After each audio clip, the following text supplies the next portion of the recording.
As the clock ticks, he plays the low NY sticks. Pause, deep cover, binocular optics. Only spotted a rice grain on a chopstick. Zoomed out to notice a shiny badge. Officer drop kick.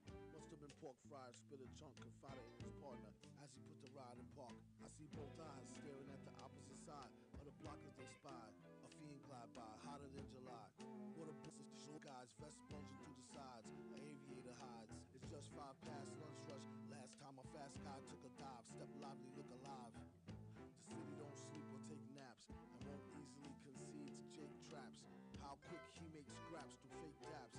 Either the trees, the D, or cracks that break snap.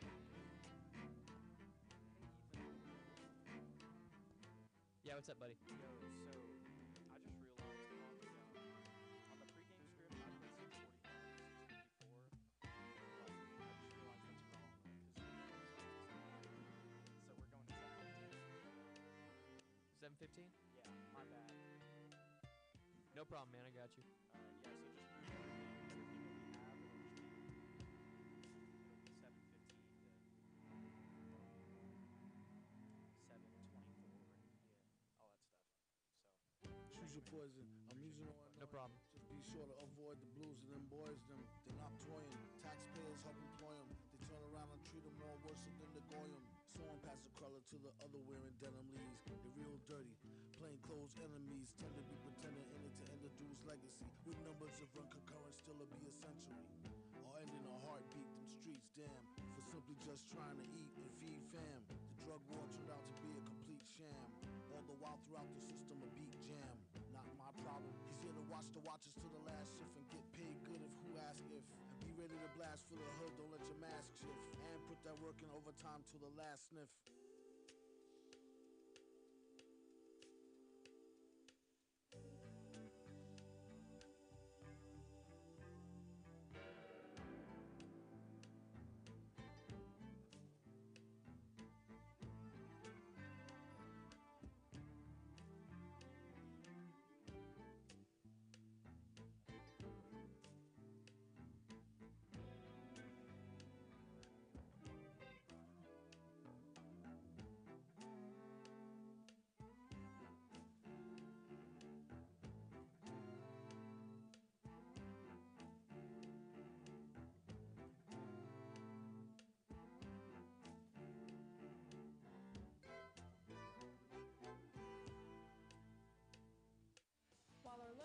is alive and well, unfortunately, so is the spread of COVID-19.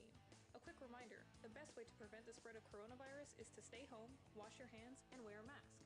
If you start experiencing symptoms, contact a healthcare professional immediately. Stay safe and stay healthy. A message from KTSW, the other side of radio. Promoting your organization can be difficult, but not impossible. Make KTSW your plan of action by submitting a PSA request. You can submit a request at ktsw.txstate.edu and navigate to PSA request on the Contact Us page under the About tab. You can submit a request to make a PSA about your organization, club, or even an upcoming event. Getting your PSA on air is the best way to promote information about your organization, event, or business. A message from KTSW, the other side of radio.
Time goes so slow. I'm tired of moving. I'm tired of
we're Fishboy, and you're listening to KTSW, San Marcos.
What's up, buddy? 2020 has not been the greatest year so far, but let's Hello? not forget that this year is an election year, and November is just around the corner.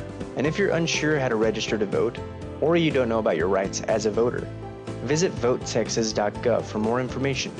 A message from KTSW, the other side of radio. Here at KTSW, we are all about representing and promoting our community. And the best way to get you, your business, organization, or club name promoted is with an underwriting through KTSW. Contact the KTSW Sales Department through KTSW Sales at txstate.edu to set up your own underwriting. And just like that, we'll get you, your business, organization, or club name on the airways for our community to hear. Hey, this is Jake Spavital. You're listening to Texas State Football on KTSW San Marcos.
Hello, and welcome to San Marcos Toyota Rattlers.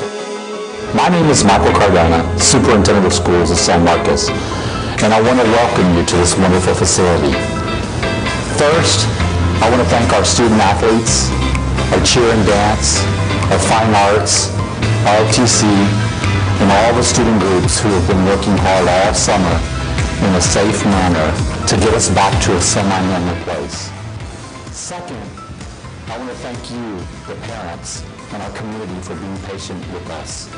I know these are very difficult and unsettling times, but as we like to say in Rattler Nation, we strike as one, and together we will overcome as one.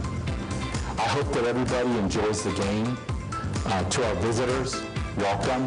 We hope that you enjoy our hospitality. We hope you have a wonderful season, obviously except for tonight.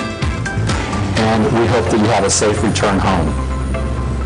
To our student body, thank you.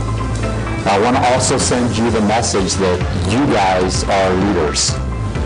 Together we mask up, we wash our hands, and we maintain appropriate social distance.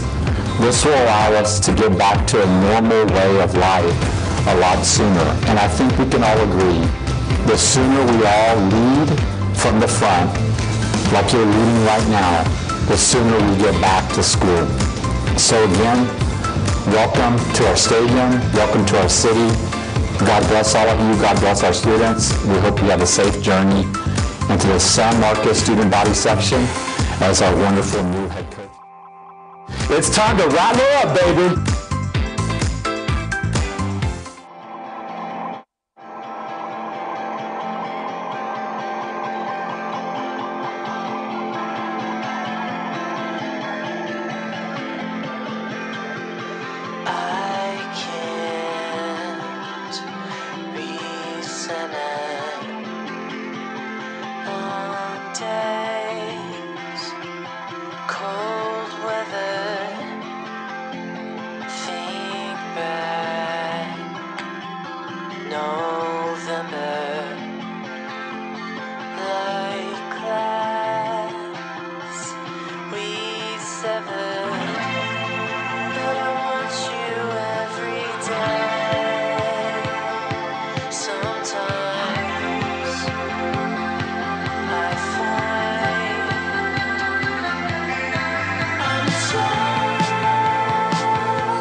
no good place in town, but I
play a bet after this, and we'll just start.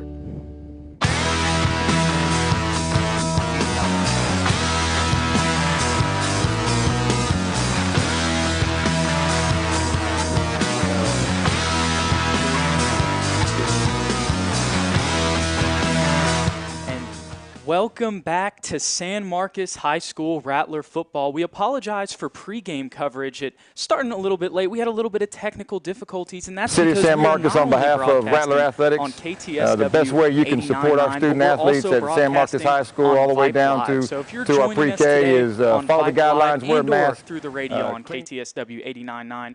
We truly appreciate you. And we can get back to school like we know it. Strike is one. My color guy. We've had good participation, and there's some that are not coming with the obvious reasons of the health risk, but the ones that are coming are buying into our game plan. They're monitoring their social distancing. We're keeping, a lot of coaches are on call, and we're keeping things clean. And in the end, we're getting some work in along the way, and so it's been good for myself and the new staff on just building relationships and getting to know some of the kids. There's so much equipment being used within, we had 89 boys here today and 60 girls yesterday, and so, they run through a lot of equipment, and if one leaves, the next one's going on the equipment, athletes, then we're cleaning it, and so the coaches go home with sore backs because they're bending over and they're disinfecting and spraying and wiping as fast as they can.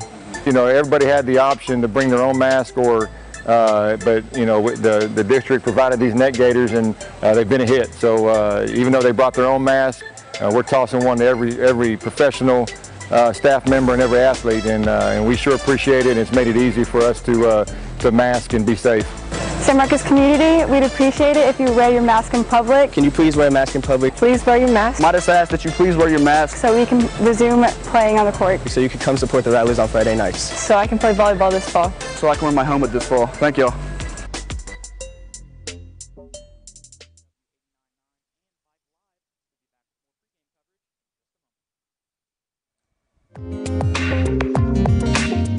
With the increased spread of the coronavirus in the U.S., knowledge is power. KTSW has all the knowledge you need to stay safe and healthy during the outbreak. Go to ktswblog.net and keep up to date with the daily COVID-19 news, such as event cancellations and other effects on the community. Also, visit cdc.gov for supplementary updates from the U.S. government. Stay healthy, stay safe. A message from KTSW, the other side of radio.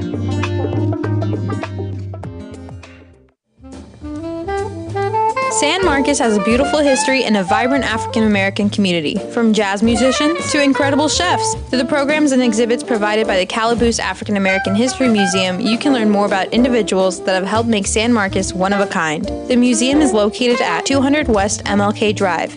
To find out hours and special events, visit calaboosemuseum.weebly.com. A message from KTSW, the other side of radio. What's up, everybody? Welcome back to KTSW 89 and Vipe Live. We're talking with Cannon Webb, Rattler Senior, for pregame today. Cannon, question number one, 3 weeks into practice and some scrimmages, just how do you feel about the overall makeup of the team so far? I feel good.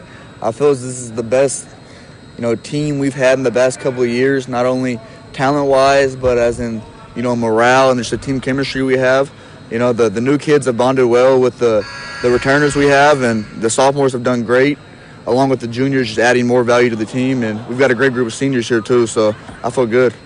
You've been cross-training on both sides of the ball. Just how's that experience been working with new coaches and different coaches playing both ways? All the coaches do a great job. I really enjoy working with Coach Nash. He's very knowledgeable on the wide receiver position, a position I've always enjoyed playing.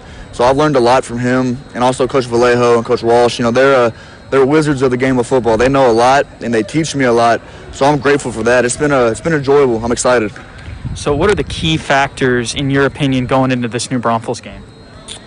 We got to play physical. New Braunfels, they got some big kids. They're going to be bigger than us at some positions, but they're not going to be meaner, and they're not going to hit harder. So we got to be physical, and we got to execute our game plan. I know one of the things that Coach Walsh has been emphasizing is San Marcos hasn't beaten New Braunfels since 1982, and you guys have been playing 80s music in the weight room. Just how has that helped with motivation? Makes my bones ache listening to the 80s music. I feel like I'm at a disco ring, and I feel like got to walk with a cane after the 80s music. But no, it's been good. It's motivation. A few kids like Garrett Wigger, he knows every word, every song word for word. So it's been fun. A little something to mix it up. So this is your senior season, Cannon. Just what are your main goals going into this year? To progress and to make memories. My sophomore and junior year, I didn't really take time to enjoy the season. So, I want to enjoy it. This is my last year getting to play with people I've grown up with, like Caduce. I've known him since we were in 3rd grade, and so it's just really enjoying it, hoping to soak it all in and make a playoff run. And speaking of those moments, Cannon, one of the unique things about you is that every Friday Night Lights game you've had the opportunity to have your dad on the sidelines. Just what has that been like? It's been enjoyable, I owe that man a lot in my life, and for him to be there on Friday nights, it means the world to me. Just going into this last game, Cannon, what can Rattler Nation expect on a new era of Rattler football this Friday? Expect a show. We're looking to put on a show for y'all, and thank y'all for coming. Alrighty, you're listening to KTSW 89.9 and Vipe Live. We'll be back with more pregame coverage and kickoff in just a moment. Promoting your organization can be difficult, but not impossible.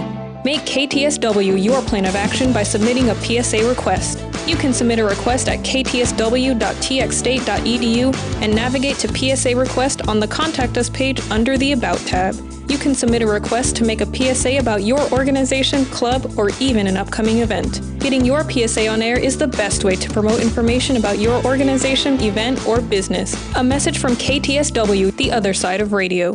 Sometimes life can sound a little dull. Funk up your life with KTSW podcasts. At work, at the gym, or just on the go, you can spice things up anywhere and anytime with KTSW's original podcasts. Podcasts can vary from campus life, sports commentary, to a general slice of life around campus here at Texas State. To see a full list of podcasts and listen to archived episodes, visit ktswblog.net. And as always, tune into KTSW 89.9, your choice of podcasts. Can you tell if this burger contains bacteria that could cause kidney failure? Listen. You can't see it either.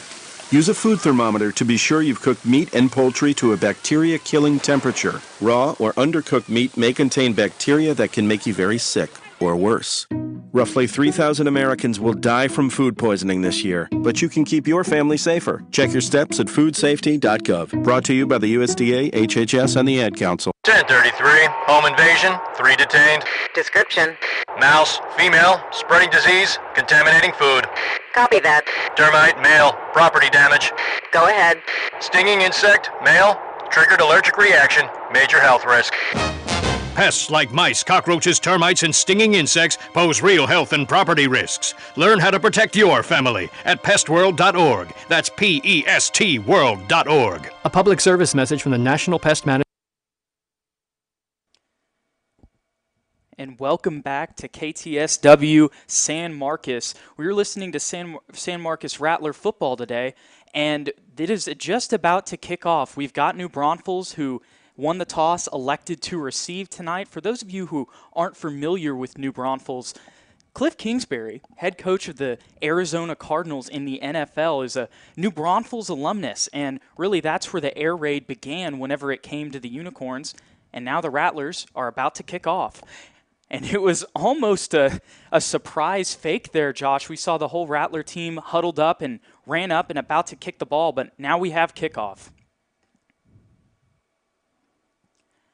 And it is a pooch kick by the Rattlers. It's going to be returned at the 30-yard line by Kendrick Thompson. He's going to try to get outside, and it's a big hit by the Rattlers to start off. We've got Nelson Coleman, the senior, who just laid a hit on Kendrick Thompson and was doing a little bit of moxie. We heard from Coach Walsh going into this season, Josh, that there was going to be a lot of physicality from the Rattlers this season, and we just saw that. Last year against the Unicorns, we did not see that happen with the Rattlers. That is a message to start off the game. And Isaiah DeLeon, quarterback for the Rattlers, even called this team explosive, and we just saw it on the first play of the game.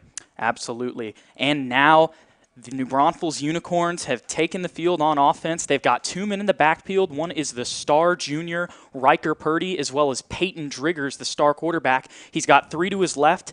And then we've got 1 out wide to the right. First down, Texas high school football is about to begin. A little bit of confusion from the New Braunfels Unicorns. Driggers snaps the ball, hands it off to number 36 for the Unicorns. He goes up, almost getting a 5-yard gain, but a good tackle on the shoelaces by Cannon Webb. You see the energy from the senior, just a 1-yard gain from Aaron Seidel, the senior running back for the Unicorns. And Seidel tried to hit that outside, but just couldn't, only gained 1 yard. And now we've got a 2nd and 8, as you said, Josh. Once again, like we mentioned, the Unicorns taking a lot from Cliff Kingsbury. They run that spread air raid offense. Peyton Driggers has got a trips right to his left, and it's a snap, giving it off to Seidel. Once again, it's actually a read option by Peyton Driggers, who jukes out a couple guys, gets almost to the first down, but it is going to be just about a gain of 7. It's going to be a 3rd and 1 for the Unicorns. The Rattlers are looking to have a 3-and-out in the new era of Rattler football. And Driggers, we know him for his throwing ability, but showing off some wheels there. 3rd down here. Now the Unicorns lining up. They've got a very big offensive line. Seidel lined up to the left of Peyton Driggers. He's got 3 to his right, 1 to his left. Snaps the ball, back to pass, looking for a receiver, and finds number 4, but he drops it. What a stop by Kandus Ogunbasi. Was able to make sure that there was an incompletion there and a little flex from the senior. And dropped pass by Dylan Schreier. And that's something from Kandus that we are going to be really seeing all season. Absolutely, and how about that, Josh? You know, in last year's game, the Unicorns scored 47 points against the Rattlers, and the Rattlers force a 3-and-out under Coach Curtis Kleiber, the new DC for the Rattlers. Looks like New Braunfels is going to punt here on around a 4th and 2.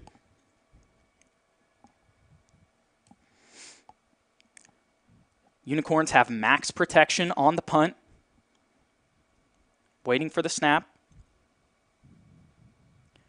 And it looks like there was a little bit of a penalty beforehand. Wasn't sure if it was a timeout or a penalty. I think it's going to be a false start. That's what it looks like. And that is what it's going to be. So that is huge for the Rattlers. If the Unicorns were going to try any type of fake on a 4th and short, there was just a false start. It's going to bring them back 5 yards to the 30-yard line. And how about this start for the Rattlers, Josh? Everything is going in their favor in the new era of Rattler football. And it's going well for Xavion Harris there in the back, waiting for this kickoff. Unfortunately, from the angle we're at, we can't see the number of the punter. Looks like it's Kendrick Thompson, the senior. Does a little bit of a pooch kick. Xavion Harris in the back for the punt returner, just lets it go back all the way. It's going to be a good bounce for Thompson. Rattlers are going to get the ball at just around looks like around the 23-yard line. And now we'll see our first look at Isaiah DeLeon at quarterback. Absolutely, Josh. And this is something that the Rattlers have been very excited about. There's been a lot of noise. You know, it's not usual that a sophomore first-year starting quarterback is getting interviews with Greg Tepper from Dave Campbell's Texas Football. But Isaiah DeLeon got one, and he could be one of the rising stars whenever it comes to quarterbacks in the state of Texas. Rocking number 5. We'll see what happens in this one. Also got Kanai Guidry, the junior running back, the new starter. Rattlers lining out in the spread. Isaiah DeLeon looking around, reading, snaps it, looks to pass, tries to get it to Nate Henry on the curl. That is Nate Henry, and just incomplete to the left. Hey, first throw on varsity. I think you can give Isaiah a mulligan on that one. And Isaiah and Henry already having that connection from basketball, so no surprise there trying to get Henry going early. It's funny you mention that because one of the starting DBs for the Rattlers is John Vega. And now a little bit of a funky offense from the Rattlers, but there's already a flag here. I don't know if it's a legal formation. We saw a little bit of a shift after they were in a full house pistol set. We're waiting to see what the call is. But the Rattlers may have a false start here on 2nd and 10. It's 0-0 if you're just tuning in, about 10 minutes and 30 seconds left, and it looks like it is going to be a false start on the Rattlers. It's going to make it a 2nd and around 14. And Isaiah DeLeon awaiting the play calls. We've got head coach John Walsh in his first season, as well as co-offensive coordinator Marvin Nash calling the plays on the sideline. Rattlers lining up with a trip set on the left of Isaiah DeLeon. Kanai Guidry also in the left of Isaiah DeLeon in the backfield. Isaiah motions Aiden Robinson to his left. It's going to be a handoff or a fake read to Isaiah. He's going to get just about back to the line of scrimmage. There are a lot of New Braunfels hats on the ball there. When you have that many guys, that's going to be a made tackle. And just like that, the Rattlers find themselves 3rd and long.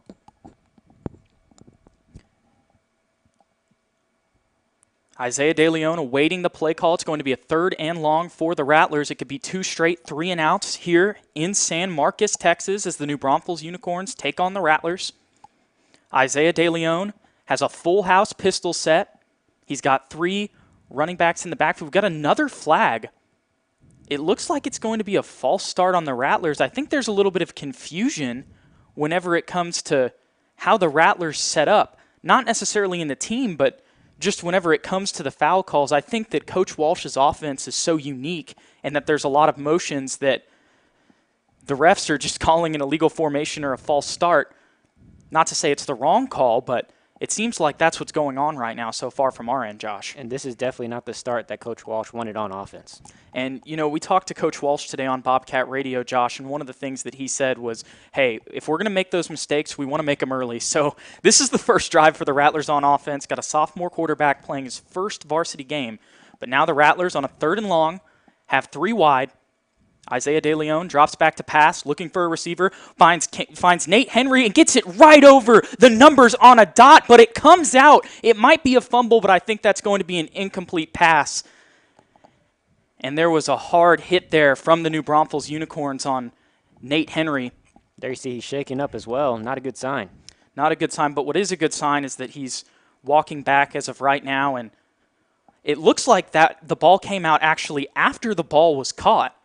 So this is going to be a first down for the Rattlers regardless, but as of right now, there's going to be a timeout on the field, so we'll take a timeout as well. You're listening to KTSW 89.9 and San Marcos Rattler football, as well as San Marcos Rattler football on Vipe Live. We'll be back with more game coverage in just a moment.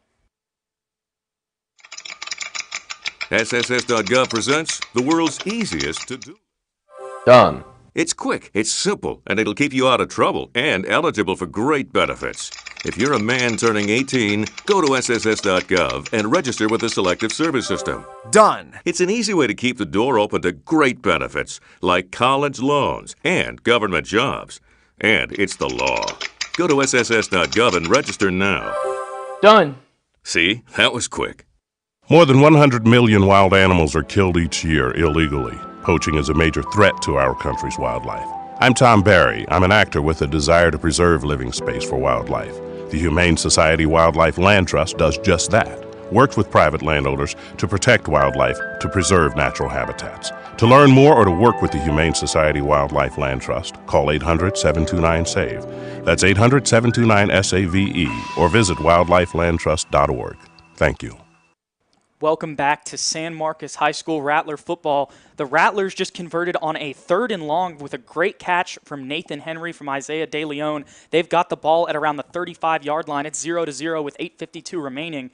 There's a shift here from the Rattlers, 2 H-backs starting out in a tight end wing set. It's going to be a sweep to Cannon Webb, who's going to go down to the 40, to the 50, to the 40, to the 30, to the 20, to the 10. Cannon Webb, the senior, is going to score, and this is a new era of Rattler football. How about the jet fake sweep pass from John Walsh? What a play by the Rattlers, and a 60-yard touchdown. And it didn't get long for Cannon Webb. It didn't take long for him to make a highlight play. We knew what to expect from him, and now look at that, 6-point lead already. And how about this? Last year we saw that the Rattlers lost 47-7 against the New Braunfels Unicorns, and early in this one, the Rattlers get a 3-and-out and then go down the field to score. We're about to have the extra point kick, but Rattlers lead 6-0 with 8:35 to go. And we saw the kickers in the pregame, Jude, they were knocking some down from 40, 50 yards out, and that is not playing around. Absolutely. Looks like it's Melvin Molina on the kick here. Noah Morgan holding the kick. And another Looks like there's a flag, but just as you don't want to do any announcer's jinx here, but that one was right through the uprights for Molina. Well, we know if he misses the next one, then we know who to blame, Jude. Absolutely. I will completely take blame for that one, Josh. It's already the 3rd penalty on the Rattlers. And, usually that would cost you. But the Rattlers were able to convert on a 3rd and 15, and then they went to a wing set on a jet sweep where Isaiah De Leon tossed it to the senior Cannon Webb, and he was just able to outrun the Unicorn defense. But now Melvin Molina about to kick once again, and this one is just off of the foot, not in the best way, and that's going to be an announcer's jinx for me. Thank you, Jude. So the Rattlers lead 6-0 with 8:35 to go. And, Josh, on that play, just what did you see on that touchdown run from Cannon Webb? Well, Cannon Webb, once he got into the open field, there was no catching him. We know what he can do in his speed. So really, once he got those crucial blocks from both the O-line and the receivers, he was gone. Absolutely. And this is one of the things that I saw in practice this week, Josh. We saw a lot of full house packages in a pistol set, which you would usually see for football people. That's where there's basically a quarterback with a running back behind him and then two running backs to the side. And then we saw them go in a wing formation, which is where they line up a little bit just behind the offensive line. And then there was a jet sweep from Cannon Webb. And I remember I saw that play in practice, and I was like, that's wacky. I've never seen that play. Like, I've seen jet sweeps now. We see a lot of times in the NFL and in college. Receivers come from a slot position, and then they catch it as the quarterback tosses it to them on a jet sweep. But that was something that I don't think a lot of coaches have seen. So there's the trickery from John Walsh to start off. And the first trick play of his Rattler career is a touchdown for Cannon Webb. And once again, I think Webb, really in this game and all season, is going to step up for the Rattlers. Now we know that Henry is sidelined for the moment. So I think really Webb is going to be coming out here tonight and making a statement. Now we've got Melvin Molina once again going for a little bit of a pooch kick. It's going to be Kendrick Thompson, or it's actually stolen by one of his teammates there. It's a little bit of a muff, and it's going to cause the Unicorns to get the ball at about the 19-yard line. And we can see the Rattlers sideline is fired up, all the momentum to their side as of right now. And I think the Unicorns are just very stunned that this is essentially the same roster as last year, but playing very differently. And Jude, this season is not in particular a district game, but it definitely feels like a district atmosphere for the Rattlers. And for those of you who don't know, the Rattlers and the New Braunfels Unicorns have been in the district for the past couple of years, and the Rattlers have not beaten the Unicorns since 1982, so we'll see if they can do that tonight. But I'm sure that Peyton Driggers, the very talented quarterback for the Unicorns, may have something to say about that in this drive, as he's got two running backs in the backfield to his right and left, snaps it, looks back to pass, looking for a receiver, Riker Purdy, and he's going to drop the pass there. Great coverage and a little bit of a tap from Cannon Webb to just apply a little bit of pressure. It's going to be an incomplete pass, 2nd and 10. Rattlers lead 6-0 with 8:23 to go. Riker Purdy also looking for a strong start here last season. 692 yards and 10 touchdowns. He's a dual threat back, and we just saw it right there, but unfortunately couldn't handle it. That was one of the key players that John Walsh highlighted this morning on Bobcat Radio. As Peyton Driggers snaps the ball, he's going to fake it to, or give it to Riker Purdy, as he's going to break a couple tackles, but the Rattlers get him finally just at around the 25-yard line, going to make it a 3rd and 3 for the Rattlers, or the Unicorns, excuse me. Purdy showing off some of that toughness there. He only had a few yards, but pushed himself forward. Now Peyton Driggers looking to convert on this around 3rd and 3 for the Unicorns. The Unicorns have 4 wide, 2 on both sides. Riker Purdy in the backfield to the right of Peyton Driggers. Driggers looking to snap the ball. Snaps it, hands it off straight to Riker Purdy, and it's going to be a stop by the Rattlers just before. That looks like a 4th and inches. We'll see what the Unicorns do this close to a first down. Looks like they're sending out the punt team, but this close, you can never be too certain. This could be potentially 2 straight 3-and-outs by the San Marcos Rattlers. You've got to give a lot of credit to new defensive coordinator Curtis Kleiber. And for the defense, for the Rattlers, you couldn't be more happy with the start. 2 straight 3-and-outs, opportunity to put more points on the board.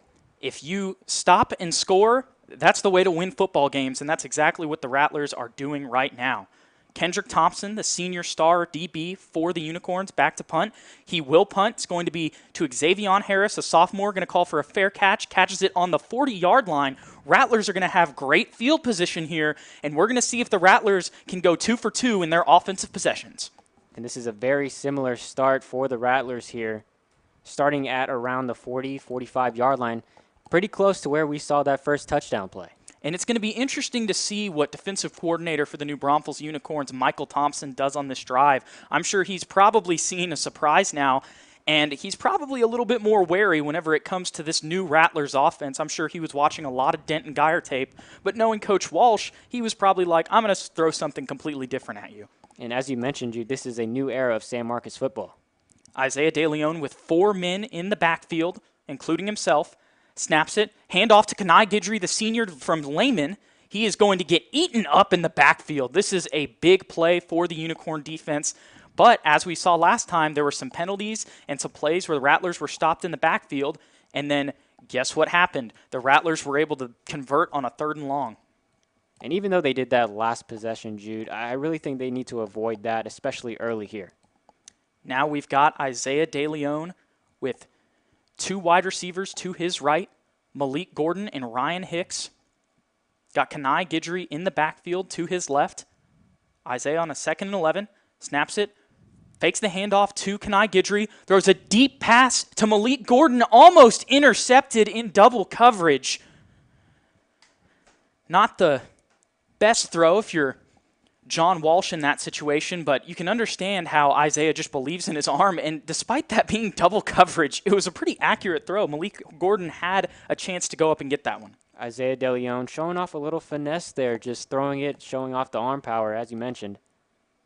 He's going to have to look for more receivers here, especially with Nate Henry still on the bench. And we can understand the trust that he has with this talented receiving core with Marvin Nash taking over.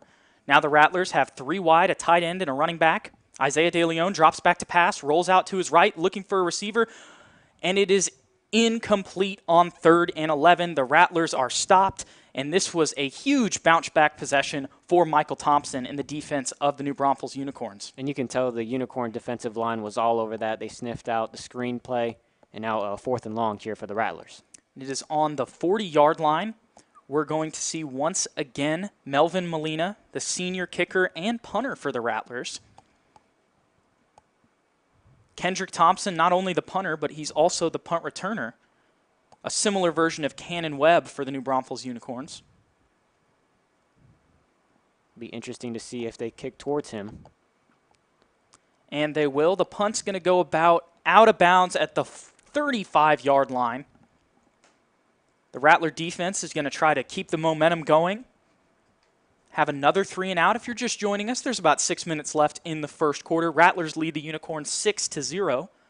Cannon Webb scored on about a 60-yard jet sweep. And there was a missed extra kick by no one else's fault but my own on the announcer's jinx after a false start. Also, going back to that extra point, it did look like the snap was a little high, so you can't be too hard on yourself, Jude. And we'll see what happens on this drive as now the New Braunfels Unicorns are going completely empty. Peyton Driggers has got 3 to his right, 2 to his left. Driggers snaps the ball. It's not a QB draw. Gets it to Kendrick Thompson, who's now on offense, and he's going to make a couple juke moves, get it down to just about the 45-yard line. That is the first down of the game for the Unicorns. It looks like Marsh as well, I believe, who got the grab there, already in San Marcos territory.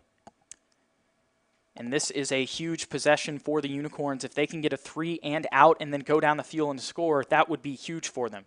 Peyton Driggers has 1 man to his left, Riker Purdy in the backfield, 4 wide receivers wide, snaps the ball, looks directly to a wide receiver screen, and it is going to be taken all the way for a first down. How about that?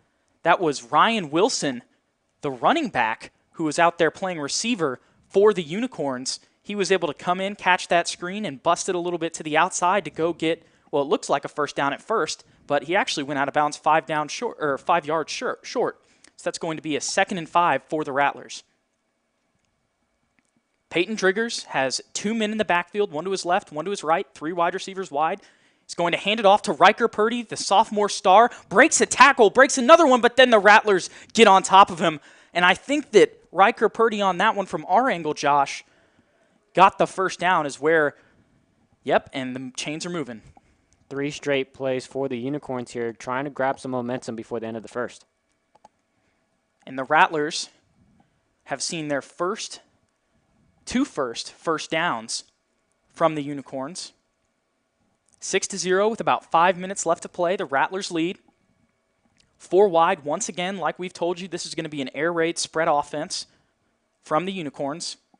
Peyton Driggers has Riker Purdy in the backfield, motions a man to his left. It's going to be a handoff to Kendrick Thompson, who's going to cut to the outside, trying to do the same thing that Cannon Webb did earlier, but it's a stop by the Rattlers for just about a 5-yard gain. And once again, shout out to the offensive line of the Unicorns blocking for Purdy there. And that was actually going to be Trace Higginbotham, What a last name for him. He was the one who caught that on the jet sweep. Now the Unicorns have 2 men in the backfield. Riker Purdy, as well as number 10, Landon Marsh. They've also got the 3 wide receivers wide. Peyton Driggers has 2 to his right, 1 to his left. Rattlers have 2 safeties back deep. On a 2nd and 5, Driggers motions a man. Snaps the ball, drops back to pass, looking for a receiver. Finds a receiver, but it's going to be incomplete by Caduce Ogunbasi. He was targeting one of his favorite targets, the senior Dylan Schrewer.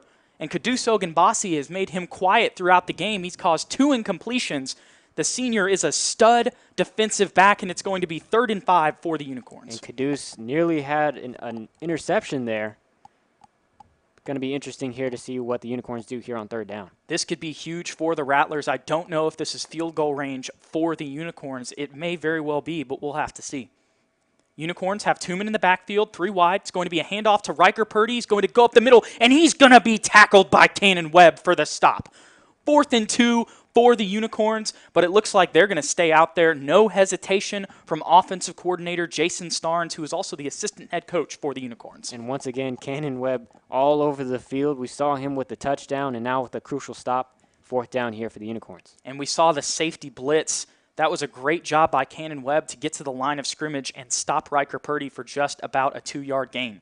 4 wide for the Unicorns. Riker Purdy to the left of Peyton Driggers in the backfield. It's snapped. Peyton Driggers is going to do a draw to Riker Purdy, and it looks like he's going to break a couple tackles. Looks like the Rattlers had him down at first, and it's going to be a 4th down conversion for the Unicorns. And once again, Purdy showing off that toughness, a crucial 1st down conversion.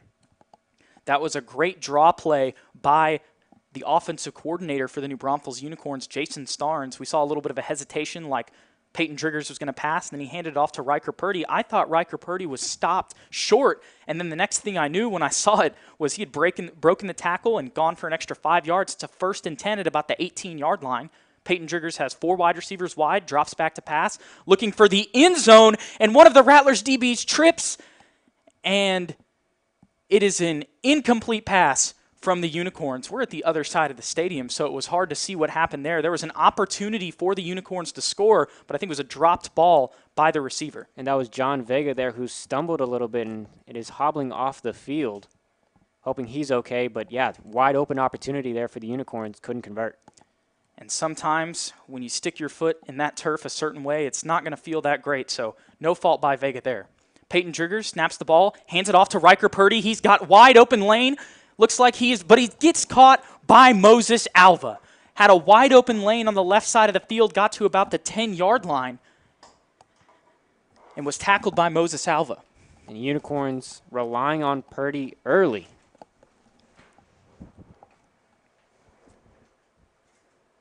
Peyton Driggers has 3 men wide.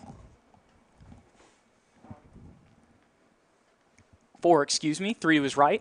It's going to be a handoff once again to Riker Purdy, who's going to bust up the middle and get in the end zone, breaking a couple tackles on the way. A very physical runner. We heard that from head coach John Walsh earlier today, that Riker Purdy is a very physical runner. It is a touchdown for the Unicorns. It is 6-6. We'll see if they can convert on the extra point. And we had Nelson Coleman there for the Rattlers there, but the quickness of Purdy getting into the end zone now has an opportunity to take the lead. We'll see what happens here. The Rattlers will be getting the ball back after that conversion from the Unicorns. So we saw 2 3-and-outs from the Rattlers and a score, and then we saw a 3-and-out by the Unicorns and a score. And their kicker is going to kick that one right through the uprights, making it 7-6. That's the senior Nick Cruz for the Unicorns. Unicorns lead 7-6 with 2:36 left to play. We'll keep it here.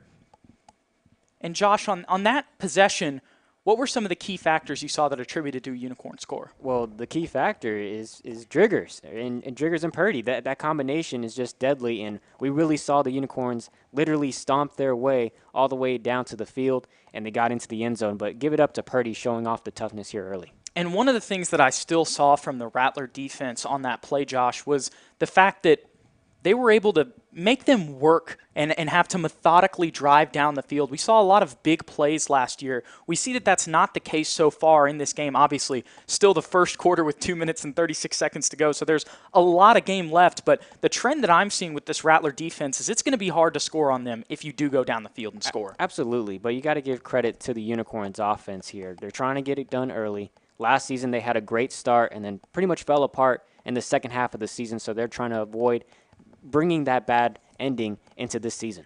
And you know that this is a rivalry game. New Braunfels and San Marcos are probably the two towns in the closest vicinity to each other whenever it comes to these two cities. When you think about going down from Austin to San Antonio, you pass San Marcos, and then right after that, and there's New Braunfels.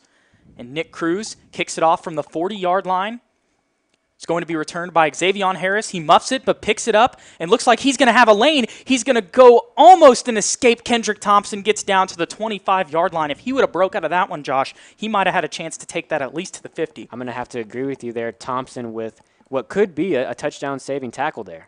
And even though there was a muff by Xavier Harris on that kick return, that was a heads-up play for him to just get the bounce, pick it up, and then like you said, really, if he would have broke that tackle, he might have had a chance to go all the way. So a lot of explosiveness, a lot of excitement in the first game of the new era of Rattler football. And speaking of that new era, one of the leaders for that is sophomore quarterback Isaiah DeLeon, lining up in the pistol with 3 total tight ends and just one receiver to the right, Kudus Ogunbasi, who's playing both ways. Isaiah DeLeon on 1st and 10 at the 25, but Coach Walsh is frustrated here trying to call the plays and is forced to take the first time out of the half. And I think with that, Josh, we'll also take a timeout. You're listening to San Marcos Rattler football on KTSW 89.9 and VIPE Live. We'll be back with more live game coverage of the San Marcos Rattlers in just a moment.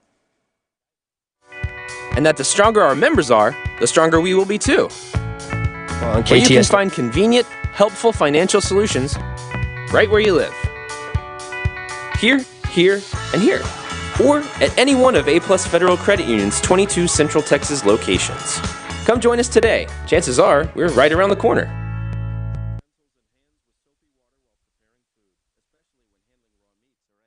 Raw food may contain bacteria that can make you very sick, or worse. Roughly 3,000 Americans will die from food poisoning this year, but you can keep your family safer. Check your steps at foodsafety.gov. Brought to you by the USDA, HHS, and the Ad Council. So I'm a cat, and I just moved in with this new human, and she's got this little toy she's always playing with, all day long. Tap, tap, tap, tap, bloop, bloop. She can't put it down. There it is. Oh, and get this. She even talks to it. Last week, she asked it for Chinese, and guess what? Egg rolls showed up. Like magic.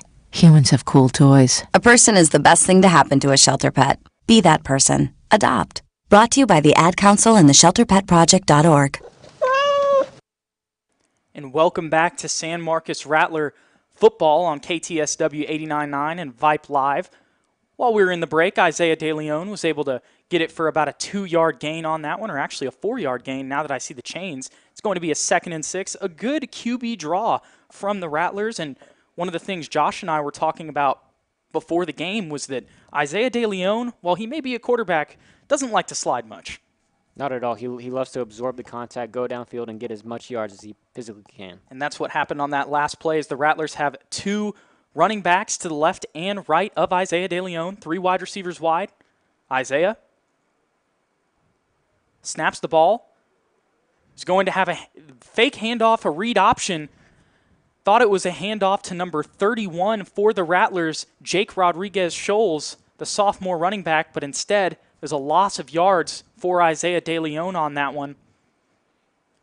As we know, a sophomore quarterback still learning on making those reads and all that good stuff. Maybe on that one, obviously, before I say this, Josh, you and I will probably never be as talented as Isaiah DeLeon is, but maybe on that one that could have been a handoff on that read option. Just some of the kinks that Isaiah DeLeon is trying to work out in his first game as starting quarterback for the varsity San Marcos Rattlers. And now San Marcos Rattlers have 3 wide, a wide receiver in the backfield. We got Isaiah DeLeon, who's going to roll out and looks for a pass down the field almost to Cannon Webb at about midfield on the 50. Isaiah DeLeon was able to evade a lot of pressure in the backfield, but it's going to be another stop for the Unicorns, and Melvin Morales, the senior kicker and punter for the Rattlers, is going to come out on the field.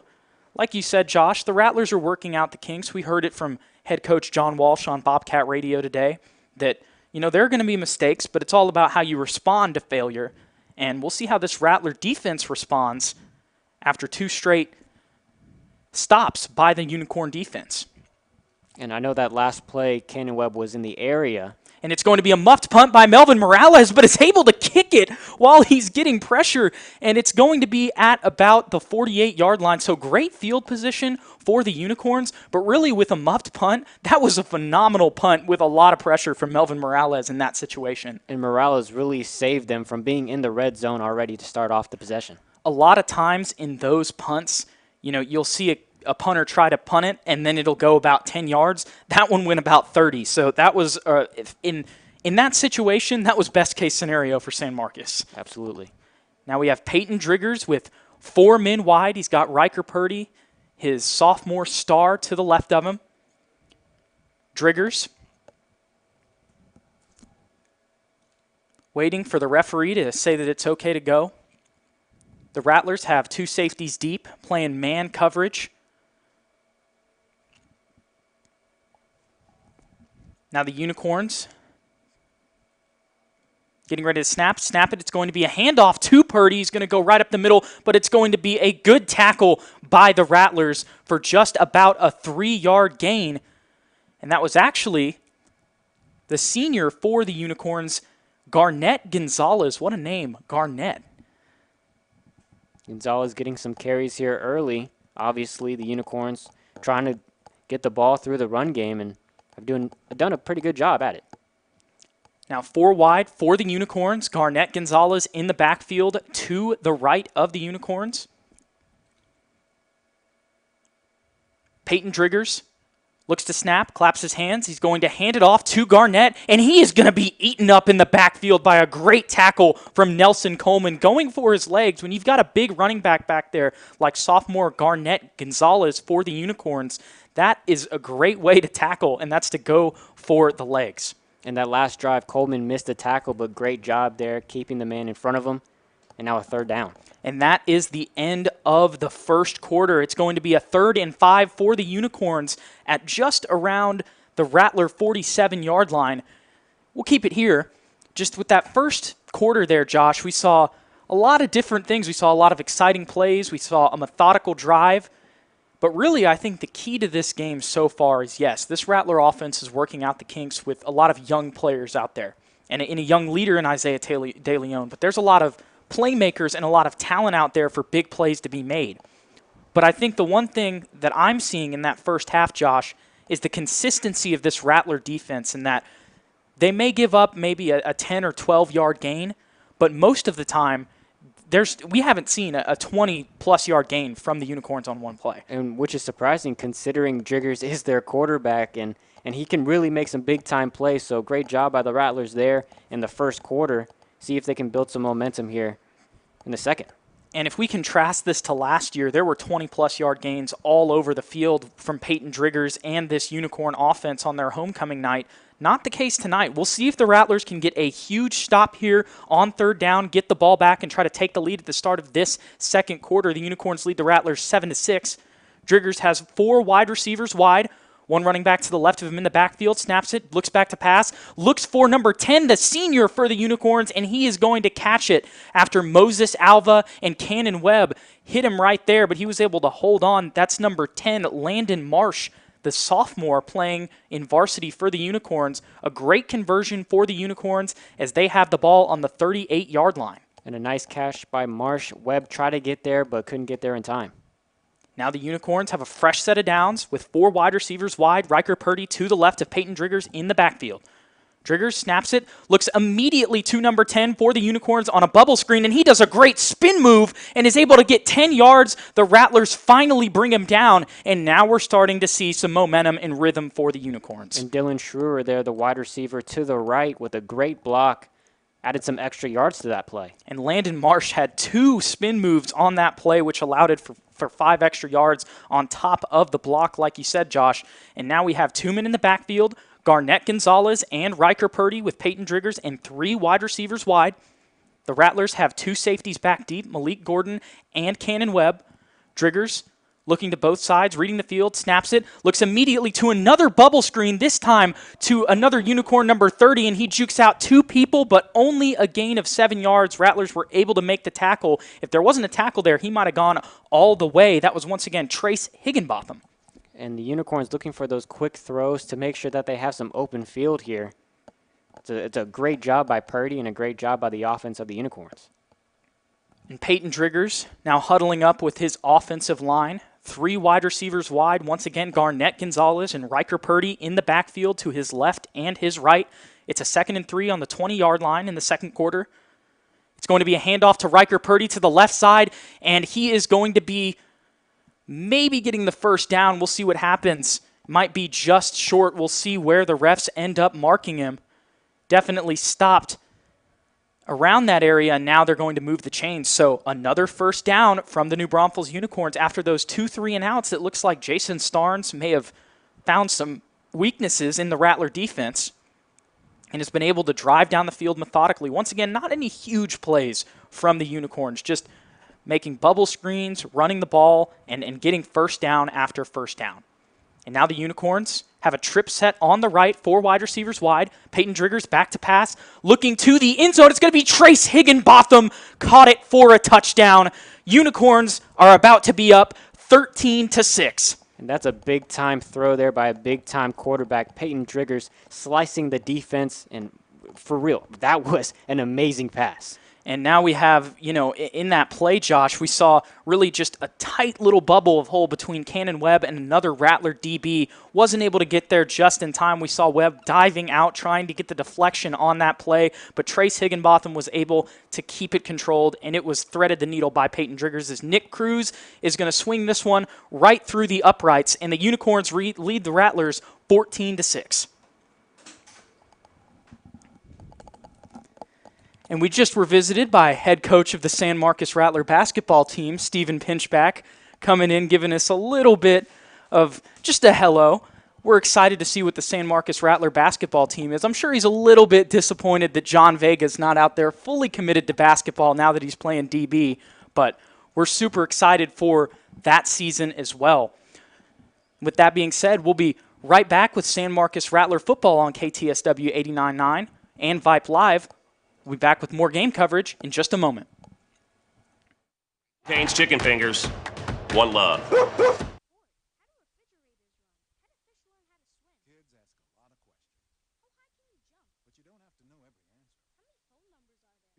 To be perfect, to be a perfect parent. How do cell phones work? There are thousands of children in foster care who don't need every question answered. What's electricity? They just need you. What's the moon made of? For more information on how you can adopt, go to adoptuskids.org. A public service announcement from the U.S. Department of Health and Human Services, Adopt U.S. Kids, and the Ad Council. My sport is football, but my passion is education. So every year, I take promising high school students on a college tour. It shows them that there's a whole world beyond their own. But what's even better is that most of these kids decide college is for them. My name is Nnamdi Asamoah. I don't just wear the shirt, I live it. Find out how you can live united for education. Give, advocate, volunteer. Go to liveunited.org. Brought to you by United Way and the Ad Council. Welcome back to San Marcos Rattler football on KTSW 89.9 and Vipe Live. While we were in the break, Xavier Harris returned the kickoff from the New Braunfels Unicorns to just about the 22-yard line. And this is a huge possession for the Rattlers, Josh, as the Unicorns have seized momentum for the last half of this first quarter and the beginning of the second as they lead 14-6 with 9 minutes and 32 seconds to go.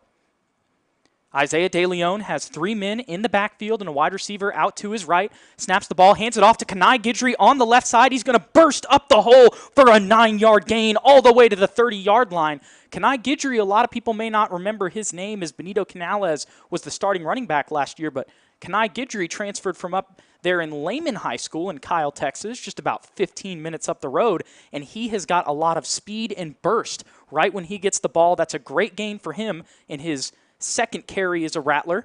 It's going to be second and short for the Rattlers. 3 men wide. Kenai Guidry in the backfield to the left of Isaiah De Leon on the 30-yard line. Isaiah motions a man to his left. snaps it, gives it to Kanai Guidry again, who's going to spin move and get the first down. It was a little bit of a short game, but that was an impressive spin move, which was, maybe not that many yards, but without that spin move, it wouldn't have been a first down. And it was enough, Jude. So plays like that in the past 2 plays for the Rattlers is really all they need. They just need some momentum to fall into their favor here early in the second. And, a lot of Rattlers this year are cross-training. We see Moses Alva and Hudson Uvalli, who also play defense, playing as H-backs right now on offense for the Rattlers, as they have no men out wide in a full house pistol set. We haven't seen this in high school football in a while.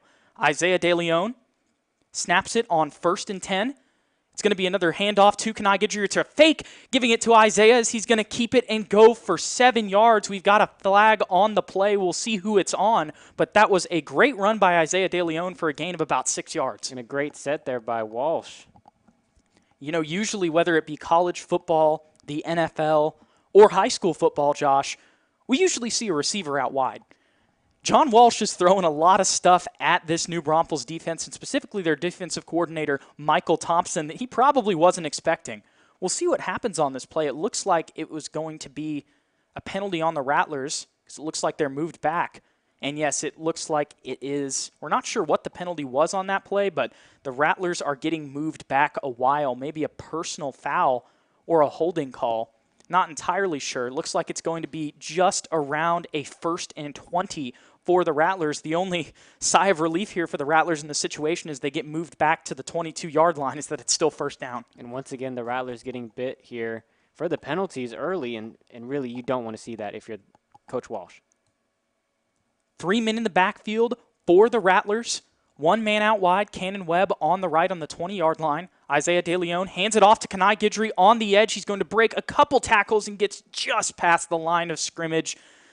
That was read very well by defensive coordinator Michael Thompson for the New Braunfels Unicorns. He was able to send 3 guys to the left when they ran an outside run for Kanai Guidry. He's got a lot of speed, but not that much speed when there was a great play call by defensive coordinator Michael Thompson. And the Rattlers are going to need some yardage here. They've been playing it safe, going for the run early in the game, so we'll see if Isaiah DeLeon will let it fly.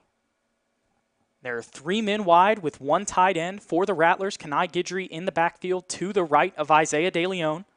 Isaiah DeLeon snaps it, looks back to pass, looking for Caduce Ogunbasi, who's going to bust up the field but fumbles the ball at the 40-yard line, and it's going to be recovered by the Unicorns. There was a big hit by the Rattlers, by the Unicorns on that play. Looks like Caduce Ogunbasi was a little bit roughed up on that play, and I think that's what caused the fumble there. And not a good sign if you're a Rattler fan, seeing him hobble off the field, but a great cut, just couldn't keep his hands on the ball. This is going to be crucial here. Turnovers are the name of the game for New Braunfels. And the Rattlers have had some unfortunate injuries in this play. In this game. We hope that everyone will come back safe and sound.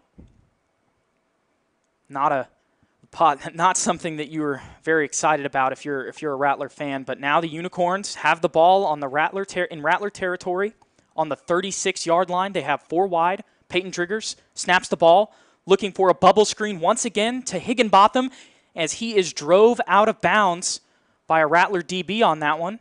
It's actually Nelson Coleman, the linebacker, playing outside. We've seen a lot of bubble screens from the Unicorns just picking up and chipping away on drives. Unicorns lead 14-6 with 7 minutes left to go in the second quarter, looking to seize all the momentum as they've created turnovers after the Rattlers had a huge start to the beginning of the game. Peyton Driggers has 3 men to his right, 1 to his left. Snaps the ball. Once again, another bubble screen to Trace Higginbotham, but that one is going to be incomplete. This is a huge play for the Rattlers, Josh, because on a 3rd and about 6, after that fumble, if they can force a stop or even at least a field goal, that would really help them get some momentum back and try to cut this lead. And even at this yardage, it's very questionable to see if it even is in field goal range. So this would be exactly what you said, a huge stop for the Rattlers. We'll see what happens on this play. The Rattler defense has forced the Unicorns to have methodical drives down the field throughout this game. There are 3 wide receivers wide for the Unicorns, 2 men in the backfield, 1 to his right, 1 to his left. Drigger snaps, hands it off to Riker Purdy, and he's going to be stopped just short but I have a feeling that the Unicorns are going to have no hesitation to go for it on 4th and 2. And in good news, Kudus Ogunbasi is coming back out on defense, and that is just fantastic to see. Earlier this morning on Bobcat Radio, Coach Walsh was talking about the offensive line of New Braunfels, and you can really tell the size difference here early. And now the Unicorns, like we said, no hesitation going for it on about 4th and 2. Riker Purdy has 2 men in the backfield, 3 wide. Hands it off to Riker Purdy, who's going to be, I think he just got that. We'll see. Actually, it looks like the Unicorns are going to stop him just short. And I think that that's the right call even after the stretch afterwards because his knee was down. And I want to say that Cannon Webb came in on that tackle once again to stop them on 4th down. And yeah, Cannon is very fired up on that one. This could be a huge stop for the Rattlers. A great stop, but I can't really tell who that is. But we have a Rattler down on the field. We have James Don from New Braunfels waving the coaching staff and the trainers of San Marcos to rush onto the field. So hope all is okay. And while there's going to be a timeout here, we'll take a timeout as well. You're listening to San Marcos Rattler football on KTSW 89.9 and Vipe Live. We'll be back with more live game coverage in just a moment. Hello. My stupid fairy godmother gave me the gift of obedience when I was a baby. This means I have to do what anybody tells me even if I don't want to do it. I need to break this curse before somebody makes me do something terrible. My name is Ella and I need to take control of my life. Explore new worlds. Read my story in the novel Ella Enchanted by Gail Carson Levine. For other great book ideas, visit your local library or log on to literacy.gov. Brought to you by the Library of Congress and the Ad Council. My wife and I are spending more time on our computer. It's so convenient. Yeah, but there can be a downside. Right, like buying fake drugs that are being sold over the internet. Yeah, we learned the hard way. At the emergency room. Never buy prescription or over-the-counter drugs online from unknown or unlicensed sources, as they are often dangerous fakes. Counterfeits hurt, but you have the power to stop them. Go to www.ncpc.org/getreal. Brought to you by the National Crime Prevention Council and the Bureau of Justice Assistance, U.S. Department of Justice. Welcome back to San Marcos Rattler football as the Rattlers just got a stop on 4th down. A huge stop for the Rattlers as the Unicorns lead 14-6 with about 6 minutes left in the second quarter. The Rattlers once again with 2 tight ends, 2 men in the backfield, and 1 wide receiver out wide. Isaiah De Leon, the sophomore stud, motions Cannon Webb in the backfield on a bubble as he is going to decide to run it, but then pitch it to Cannon Webb here. Just a little bit of indecision there from Isaiah. He had a chance to run it upfield, but then decided to pitch it very late, and it could have been a fumble there, but luckily for the Rattlers, just an incomplete pass as he tried to get it to Cannon Webb. And on that last play, the injury, Julian Moreno, defensive lineman for the Rattlers, and as you mentioned, Jude, just on the wrong side of the physicality of this game, have the Rattlers now down a few players. We hope that they will all be healthy and safe and will get to play again this season, especially those seniors. Of course, we can't speculate too much. We'll have to see what happens after the game to get the full report. But as of right now, the Rattlers putting 3 receivers on the field. We haven't seen that too much from the Rattlers throughout the game. Malik Gordon, Ryan Hicks, and Cannon Webb, but it looks like they weren't able to get everything down, so there's going to be a timeout here by the Rattlers, but we'll keep it here since we just went to break. If you're just joining today's game, the Unicorns lead the Rattlers 14-6 with about 6:13 to go in the first half. We've seen a lot of physicality in this game. That was one of the things that Coach Walsh harped on throughout the offseason, as well as on Bobcat Radio this morning. Unfortunately for the Rattlers, like you said, Josh, they've ended up out on the wrong side of that whenever it comes to injuries in this game. And without those injuries, the physicality part is amazing for the Rattlers here. You're at a 14-6 game. You're very much in, obviously, a lot of... Cheer, are you ready for some football?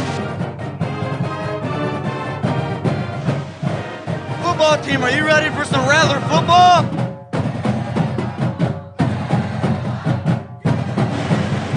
Hey, Ben, are you ready for some football?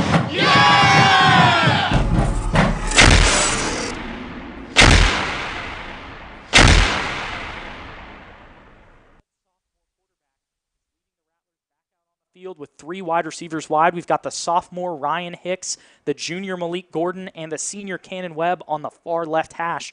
Rattlers have the ball, 2nd and 10 on the 27-yard line. Isaiah DeLeon looks to snap, motions Ryan Hicks to the tight end position. It's going to be a handoff to Kanai Guidry up the middle, breaks up to the left side, gets it up, jukes another guy out, going all the way for the first down, breaks 2 tackles, carries 2 men on his back all the way to the 42, and talks some smack afterward. Malik Gordon has to push him away and say, hey, we don't want any unsportsmanlike conduct penalties, but regardless, what a play by Kanai Guidry. And Guidry there, you can tell he wanted to talk some smack, and honestly, he deserved it. That was an incredible run for the first down. We saw a couple juke moves and him carry a couple unicorns on his back to get the first down. That was a huge play for the Rattlers. Kanai Guidry looks like a stud out of the backfield for the Rattlers, as once again, the Rattlers have 3 men in the backfield as well as a tight end, and Cannon Webb, the only wide receiver, out wide. Rattlers have the ball on the 42-yard line. Isaiah DeLeon snaps the ball once again, hands it off to Kanai Guidry on the outside, trying to break outside, finding some space, getting just about a 3-yard gain. There's a flag on the play. We'll see whose it is against in just a moment. But Josh, just to start off this game, what are your impressions of Kanai Guidry in his first game as a San Marcos Rattler? You can tell he absolutely deserved that RB1 spot. You can tell by the speed and the toughness. Guidry really showing out here in the first. And with that being said, there was a chopping play, or a chopping foul, going to be applied on the Rattlers here. So there's been a couple penalties on the Rattlers that have not been to their favor. And once again, they're going to be moved back. But we've seen throughout this game, even with penalties, the Rattlers have been able to convert. Unfortunately for them on this one, this is going to be a 15-yarder and bring them all the way back to the 26-yard line. So it is going to be a 1st and 26 or 16. I'm not sure if I'm doing the math correctly here, Josh, but I think I had it right the first time now that I think about it. 1st and 24. Now we've got 2 men in the backfield, 2 men out wide for Isaiah DeLeon. Motions Ryan Hicks to the tight end position. Isaiah DeLeon rolls out to his right, looking for a receiver, looked like almost Cannon Webb, and then almost intercepted by Jaden Schrewer, the brother of Dylan Schrewer, another defensive back and senior for the Unicorns. Isaiah DeLeon tried to get it to Cannon Webb on that play, almost intercepted, but now we got some commotion here. Matthew Dorr mixing it up with the Rattlers here. The rest we'll discuss. I know look like some San Marcos Rattler coaches there were looking for a penalty, and we'll see where this goes. Yeah, there's a flag on the field, Josh. I think you might have caught the last end of that play better than I did. Did it look like unsportsmanlike conduct? I think that's what it is. I hear Kanai Guidry clapping it up right now, and that could be huge because this means that it could be once again basically back to where the Rattlers were after that big Kanai Guidry run with this 15-yard penalty if it's unsportsmanlike conduct. It looks like it's falling the Rattlers' way here, so really a few plays ago where it seemed like the Rattlers' drive was down and out. Now they have some life once again. And that is what it's going to be. So mistakes on both sides. This has been a tumultuous offseason, like we've said, Josh, just with everything going on in the world on top of the COVID-19 pandemic. So that has probably made a lot of practice, with the schedule messed up and also players not being able to do their normal offseason workouts with everything going on. You could expect some mistakes in this game. But the good news for the Rattlers is even after that almost interception by Isaiah DeLeon, it's going to be a 1st and 10 right back on the 42-yard line. So this is great position for the Rattlers. As there's 3 wide receivers wide, a tight end, and Kanai Guidry in the backfield. Unicorns lead the Rattlers 14-6 with 5 minutes to go in the second quarter. Ryan Hicks motioned to the left. It's going to be a handoff to Kanai Guidry, as he's able to get just about a yard there. Great defensive line play from the Unicorns. Isaiah DeLeon runs back to Coach Walsh to get the signal. Even Guidry there, you could tell that it looked like he was about to lose some yardage, but even getting back to the line of scrimmage is a win for him. And we see Moses Alva out there playing H-back, basically a fullback position for the Rattlers. I think that's a great use of him on offense. You want to use all the athletes you have, but he is a tough guy and he can block. Rattlers, no wide receivers wide, 3 men in the backfield, and 2 tight ends on a 2nd and 10. It seems this one's got to be a run. Isaiah DeLeon snaps the ball, fakes the handoff to Kanai Guidry, and then is sacked in the backfield. He pointed it to the left, and there's going to be a flag at the end of the play, but there's a little bit of miscommunication between Kenai Guidry and Isaiah DeLeon. Isaiah DeLeon went for the handoff, and then Kenai Guidry was on the left side of him while Isaiah was on the right. But once again, a flag on the play, and it looks like this mistake might be on the Unicorns. We'll have to wait and see what happens on this play with the call. We don't have all of the communication from the referees from up here in the broadcast booth. What'd you see on that play, Josh? Looks like a face mask here, but also multiple penalties thrown by different referees here, and it looks like obviously the face mask, but offsetting penalties for both squads. So that's going to keep it at 2nd and 10 for the Rattlers, even though they're lined up way back. There have been a lot of penalties in this game, Josh, and on that play there were multiple different penalties, and luckily for the Rattlers it's an offset. It seems like on this drive there have been bad plays, or not bad plays, but plays that haven't gained a lot of yards for the Rattlers, but then penalties happen and they just get a redo of the down. But you even see there the Rattlers, I think, got so used to getting those penalties called on them that they went all the way back, but now here for 2nd and 10. So after all of that, we're here in a pistol set with Isaiah DeLeon and a tight end and Cannon Webb on the right. It's a 2nd and 10. The Unicorns lead the Rattlers 14-6 with 4 minutes to go in the rest of the first half.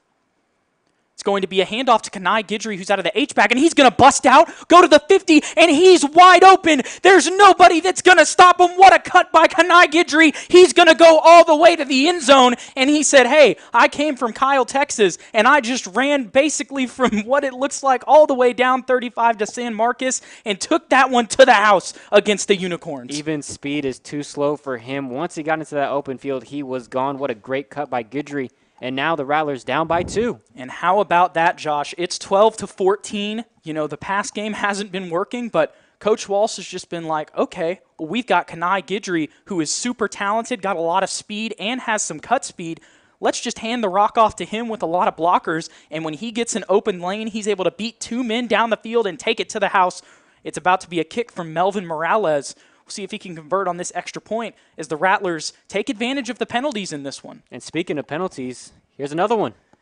And once again, you know, I feel bad for Melvin Morales because he drained the first 2 kicks, and then once again there's false. It looks like it's probably going to be a false start on the Rattlers, and he's got to kick it once again. So we'll see if he can get this first extra point here, or if the penalties will come back to haunt these extra points for the Rattlers. And I applaud Coach Walsh and the Rattlers here for staying poised and going for the extra point here. Obviously down by 2. Maybe there's a sense of wanting to tie this game up early, but staying poised and going for the field goal. And now for the extra point once again, and it's going to be a bad snap. This is deja vu, Josh. And, you know, it was almost blocked there, and Melvin Morales was just trying to get it away from the New Braunfels defender, so I don't even blame him for kicking that to the left there. Deja vu is absolutely the correct word there, Jude. First the penalty and then the high snap, leading to the missed point after. Now the Rattlers finding themselves down 2 here, when really this game could honestly be tied.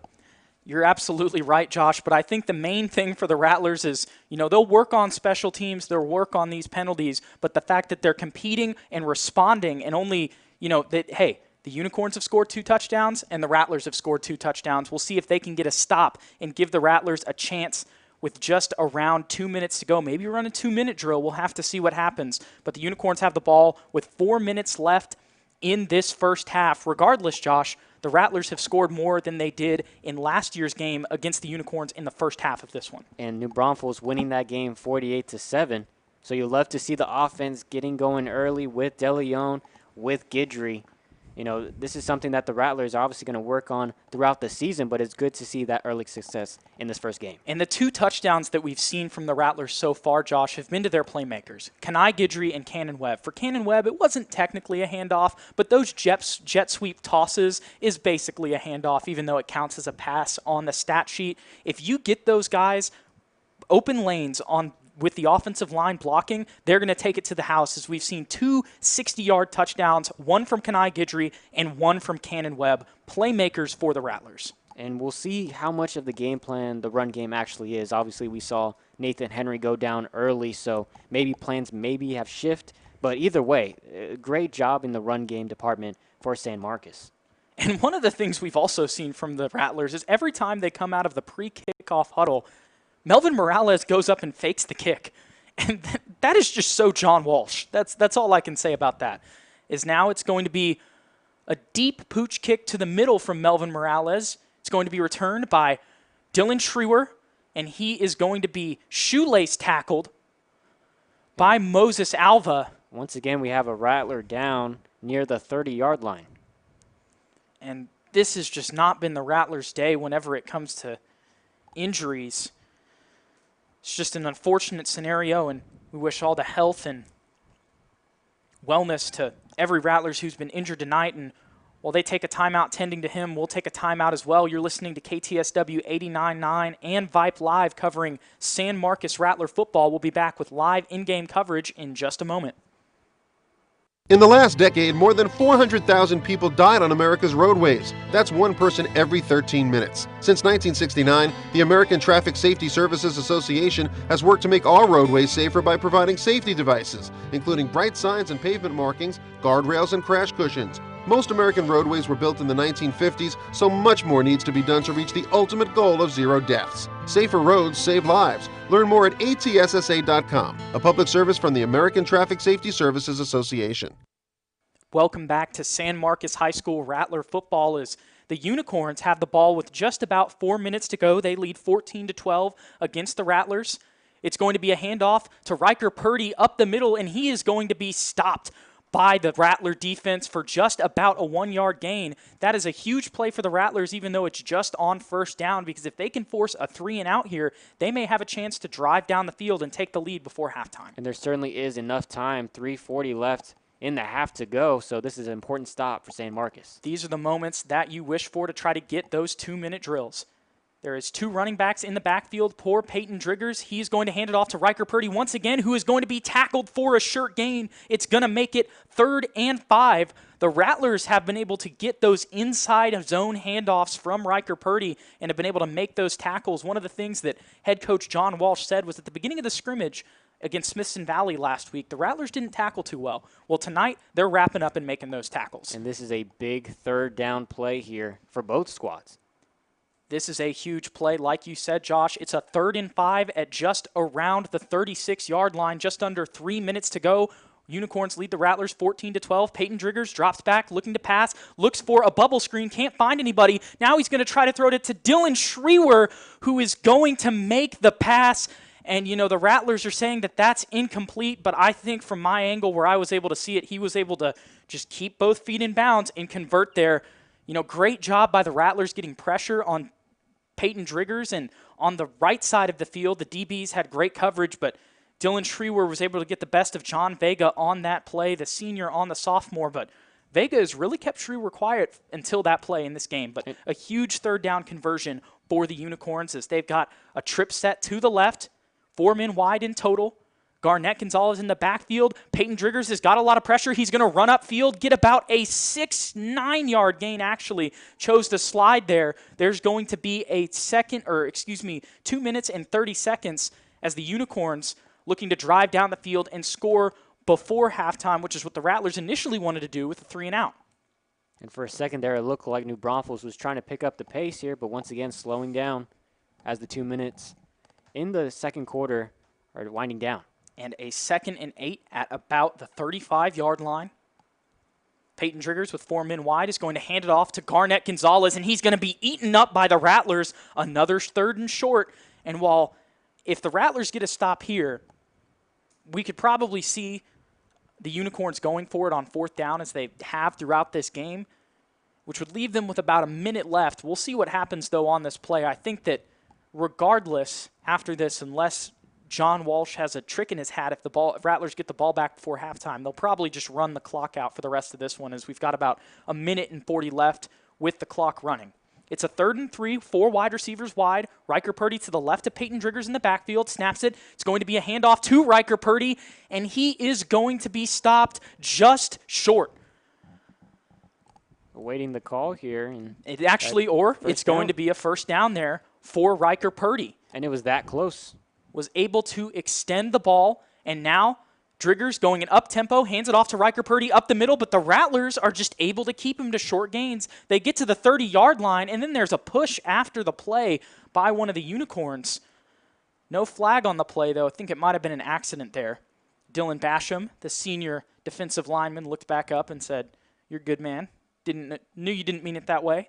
It's going to be a 2nd and 6 with just under a minute to go. Unicorns lead the Rattlers 14-12. Peyton Driggers and the Unicorns trying to score before halftime with 4 men wide. Drops back to pass as he looks for the senior number 10 who's going to break through a couple tackles against the Rattlers. That's once again Landon Marsh, the sophomore receiver for the Unicorns. He has had those yaks, what you call a yards after catch, whenever he's received the ball, and it looks like there's going to be a timeout for the Rattlers to try to discuss things and try to get a stop here before halftime and at least hold the Unicorns to a field goal to keep it a one-score game. And as you mentioned, dude, the Yak Boys, yards after contact, we were hoping to see that for San Marcos, but really not too many yards over the air for that, but absolutely you could see it there for New Braunfels. The one play that we have seen the Yak Boys mentality from co-offensive coordinator Marvin Nash has definitely been Cannon Webb on that jet sweep. He was able to break a couple tackles and then outrun the rest. And then really, if you want to talk about Kenai Guidry, he may be a running back, and that may not be the same position coach, but that was a huge run by him in yards after contact on his touchdown run earlier in the game. I'm sure they can make an exception and make him an honorary Yak. The freshly made tea and lemonade. As we mentioned, Raising Cane's Chicken Fingers. One love. Get some yards and do some. Peyton Driggers and this New Braunfels offense have 4 men wide in the spread. 45 seconds to go. They are in the red zone on the 12-yard line. Riker Purdy to the left of Peyton Driggers. Driggers snaps the ball. It's going to be a handoff to Riker Purdy, who's going to be once again stopped by the Rattlers. A good 5-yard gain, though, for the junior stud for the Unicorns. As the Unicorns are going up-tempo, once again, 4 wide in the spread, air raid tempo. This looks like a Cliff Kingsbury offense, as it's going to be a snap to Riker Purdy, find somebody wide open in the end zone, but tipped by, it looks like it was almost tipped by Kanu Soganbasi. That's actually going to be a touchdown for the Unicorns. What a momentum play for New Braunfels as they lead 20-12 as they go down the field and score against the Rattlers. And Driggers with the floating pass there, just enough to get right over Caduce. And man, that was a great drive by the Unicorns here and really important score here with 24 seconds remaining. If they would have got stopped and given the Rattlers the ball back, that could have been a huge possession as Nick Cruz, the senior kicker, flips it through the uprights. The Unicorns lead by 9, 21-12. Around halfway to their score that they had last year against the San Marcos Rattlers. It'll be interesting to see what the halftime adjustments look like in this one, Josh, because there have been a lot of good things for the Rattlers that have kept them in this game, but there's also been a lot of things that have, put them behind in terms of the scoreboard. It's a conversation that Walsh will have with his staff and with his players. Down 9 here, obviously you're in a space to where, yes, you will be comfortable in trying to come back into this game. But, like you mentioned, the mistakes and the penalties are really adding up here, especially heading into the second half. And, it's ironic, Josh, because we talked to Coach Walsh on Bobcat Radio today, and really what he's previewed for this game has kind of been exactly what's happened. He said there were going to be mistakes in this game. It just depends how many happen and if they can recover and be mentally strong. So we'll see what happens. So far, the Rattlers have been able to respond even when the Unicorns have extended the lead. Honestly, I think this play is probably their best chance to score before halftime here, Josh, is Nick Cruz about to kick off. And it's going to be a squib kick. And Kenai Guidry is just going to let that one run out of bounds. I think that was a smart play by him. He could have tried to pick it up, but smart play by the Unicorns. And I'm not the play caller here, Josh, but with 24 seconds to go, I think the Rattlers will probably just run out the clock here and go to halftime. I'm going to have to agree with you, Jude. Obviously, you don't want another big play turnover here. 24 seconds doesn't seem like a long time, but if you have Peyton Driggers as your quarterback, he can make some magic happen. Absolutely, and we'll see what Isaiah De Leon does on this drive. I doubt we'll see a receiver here. We do. We see the sophomore Ryan Hicks. He's one of the players from this stud sophomore class. But another note about Ryan Hicks is he's also a stud baseball player as well. So he not only is coached by Brian Webb on the football team, but also as his head football coach. 3 men in the backfield and a tight end for Isaiah DeLeon. DeLeon snaps the ball, hands it off to Kenai Guidry. He's going to break a couple tackles. Almost had some space there. Got about a 5-yard gain. And I'm pretty sure that the Rattlers will take this one to halftime. Coach Walsh is calling everybody over. And yep, they're going to let the clock run out as the Unicorns lead the Rattlers 21-12. While the Rattlers are still down in this game, this is definitely a different Rattler team than last year in a different game against New Braunfels. The Rattlers have some work to do, but they're not out of this one. You're listening to KTSW 89.9 and Vipe Live, covering San Marcos High School Rattler football in San Marcos tonight. The Unicorns lead the Rattlers 21-12 at the end of the first half, and we'll be back with more in-game coverage and a halftime show in just a moment. So, I'm a dog, and I'm kind of new to this family, but I've noticed a trend. My humans do this thing where they go around and get all my toys and hide them in this basket, but it's always the same basket, and it's always the same place, and then they act so surprised when I find them, but I'm like, hello, that's where you put it last time. Humans are the worst at hide and go seek. A person is the best thing to happen to a shelter pet. Be that person. Adopt. Brought to you by the Ad Council and the ShelterPetProject.org. I'll never forget that moment. As long as I live. As long as I live. My first call-up ever as a member of the National Guard. When we got to the armory, they briefed us on the wildfires. They were getting dangerously close to homes. Helicopters were going out to drop water on the fires. Guys in the unit were preparing for firefighting with local fire crews. At that moment, I got my first taste of just how important the Guard is to my community. See how the Guard can be an important part of your life at NationalGuard.com. Sponsored by the Texas National Guard, aired by the Texas Association of Broadcasters and this station. Hello, car of teenagers. If you don't mind, I'm only going to broadcast this out of the speaker on the passenger side so we can talk in private. Okay, now that we're alone, what's with your friend's driving? Is he always this reckless? You should say something witty. Make a joke about the airbag or something. Hearses are funny, too. You could make a joke about hearses. Driver, just so you know, we're totally not talking about you. He suspects nothing. Brought to you by the Ad Council and SpeakUpOrElse.com. My name is Tom Thornton. And my name is Cindy Thornton. We're retired, and this is how we live United. We decided to volunteer with United Way at our community free health clinic. United Way is how we contribute, because we know our time and money are going to the right places. Judging by the thank yous we get at the clinic, I'd say we're doing the right thing with our retirement, too. We're Tom and Cindy Thornton. We volunteer at our community free health clinic. We don't just wear the shirt. We live it. Give, advocate, volunteer, live United. Go to liveunited.org. Brought to you by United Way and the Ad Council. Welcome back to San Marcos High School Rattler football on KTSW 89.9 and Vipe Live. We truly appreciate you if you've been sitting with us in the broadcast booth, listening or watching today's game between the Unicorns and the Rattlers. If you're just joining, the Unicorns lead 21-12. We've got about a 26-minute halftime show on the way for you guys. We'll have a couple breaks in between. But just to start off, Josh, we'll give a little bit of a recap of today's game. What have just been your main takeaways of what's happened so far? So far, the Rattlers have really been bitten by the penalty bug. Obviously, it's been huge on them. Penalty and injury bug as well. But, the Rattlers coming off and scoring the first points of the game, you can really tell the momentum was there. But really after that, there was really no pace to the game. And that's something that head coach John Walsh really wanted in this game and throughout the season, was to control the pace. And he likes to play a little bit more up-tempo. Doesn't necessarily mean that he's going to pick it up all the time. But he does want to make sure that the Rattlers are in possession and are controlling the clock. And unfortunately, in that first half, there were some moments in between where the Unicorns capitalized on that and they scored some points through the tempo. Absolutely, Josh. It seems like it took the Unicorns a little bit to get in rhythm. And once they got in rhythm, even if it wasn't through big plays, they were able to methodically drive down the field and get the ball in the end zone. Or whenever it comes to the Rattlers, it's just been big plays out of nowhere.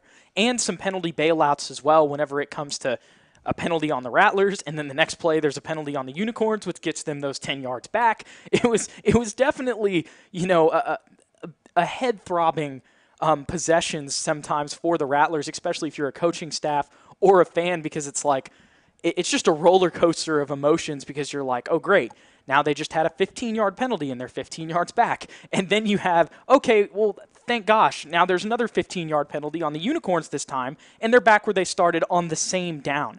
But the main thing is, I think, from my perspective, is like we've even talked about throughout the broadcast, if you get the Rattlers playmakers the ball, they're able to take the ball to the house even from the 50-yard line. Yeah, and you saw that early in this game, really, with Cannon Webb. Obviously, with that sweep play, he really came out and made a highlight right off the bat. But Guidry, man, did he come out and perform.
Argue with that on anybody's resume, but Coach Kleiber, even afterward, got the call from Coach Walsh and said, hey, will you come be my defensive coordinator? And he said, yeah, man, I was already planning on moving down there. Nice. So that was a really interesting and fun thing, but you love to see that from Coach Kleiber and the fact that he was just so drawn to this area. And hey, even though he didn't get the head coaching job, he's got a great position as defensive coordinator here. And while, yes, the Unicorns have had some momentum and have had 3 scores, like I've said, Josh, the big difference for me for this Rattler defense, which I think is keeping them in this game, is that they're forcing methodical drives from Peyton Driggers, Riker Purdy, and guys like Landon Marsh. And going back to your point, Jude, just being invested into San Marcos. Obviously, KTSW Sports has been invested into the high school scene pretty heavily these past few seasons with basketball and football as well. But there's just something about this program in San Marcos, and there's something that draws people in, and you saw that during basketball season with Coach Pinchback, and now you see it here with Klober and with Walsh here. They're really trying to build something special, and it's a great job to see these coaching staffs here. And, we have some really good news, Josh. Nathan Henry, who looks like he went down with a tough injury at the beginning of this game, has just come back on the field and started running routes. And that is phenomenal because, like we said, we don't want to speculate on injuries too much, but just some great news for our listeners who may have been worried about these young men who have put in so much time. Nathan Henry, who was the undoubtedly wide receiver 1, is out there running routes with the Rattler staff, and that's just phenomenal to see him back on the field. And prior to this game, I did have Nathan Henry as a player to watch and to come into this game and really make an impact. Obviously losing to Kai Magid and Diego Cruz last season, accumulating over 100 receptions. That was nearly all of their receptions last season for the Rattlers, and losing those 2 key players. Now somebody has to step up. I believed, and you believed as well, that Nathan Henry would step up, and now I believe he's going to have the opportunity to show us that here in the second half. And he's out there doing sprints with the Rattlers. I think he really wants to get back in this game, but they want to make sure that he's not going to re-injure himself. But just honestly, it didn't look too good when that first happened. So the fact that he is out there, even if he doesn't come back and play tonight, is just huge for the Rattlers that he's okay and able to still run. So awesome news for the Rattlers on that front. And, it's funny you mentioned the key players, Josh, because we were cut short in the pregame show because we were trying to get some technical things down with this being our first audio and video broadcast. Who are your key players going into tonight? Well, I can honestly say this is not a halftime analysis or anything like that, but for New Braunfels, I had Riker Purdy. And, he really showed last season that he was a force on the ground and through the air. He was dual threat, like I said, double-digit touchdowns. And you could see it here tonight. He really showed his toughness throughout the night and has really propelled the Unicorns to having those 21 points. Obviously, Driggers made it done lately in the throw to the touchdown, but right over Caduce, which was a phenomenal throw. But for the most part, Riker Purdy has been the go-to guy for New Braunfels and for the Unicorns. I have to agree with you, Josh. And, there's a lot of times where people say if you get the run game going, that's just going to open up a whole lot for your offense. Speaking of just being in San Marcos, the Texas State Bobcats have learned that lesson whenever they've had guys like Calvin Hill, Brock Sturgis, now they're getting Jamal Jeter back. Man, whenever they're able to get the run game going, that opens so many more things up on offense. And the New Braunfels Unicorns have been able to get that with Riker Purdy, even if it's only, a 3-yard gain, a 4-yard gain, maybe a 7-yard gain here. It opens up the pass game that he can just chip away at those yards and allow them to methodically move down the field. I've said methodically move down the field about 20 times in this broadcast, and that's because it's just the best way that I can describe it. But it's great that the Rattler defense is forcing them to work, to go down the field and score, because we saw last year in this game that really there were 40 points scored in the first half.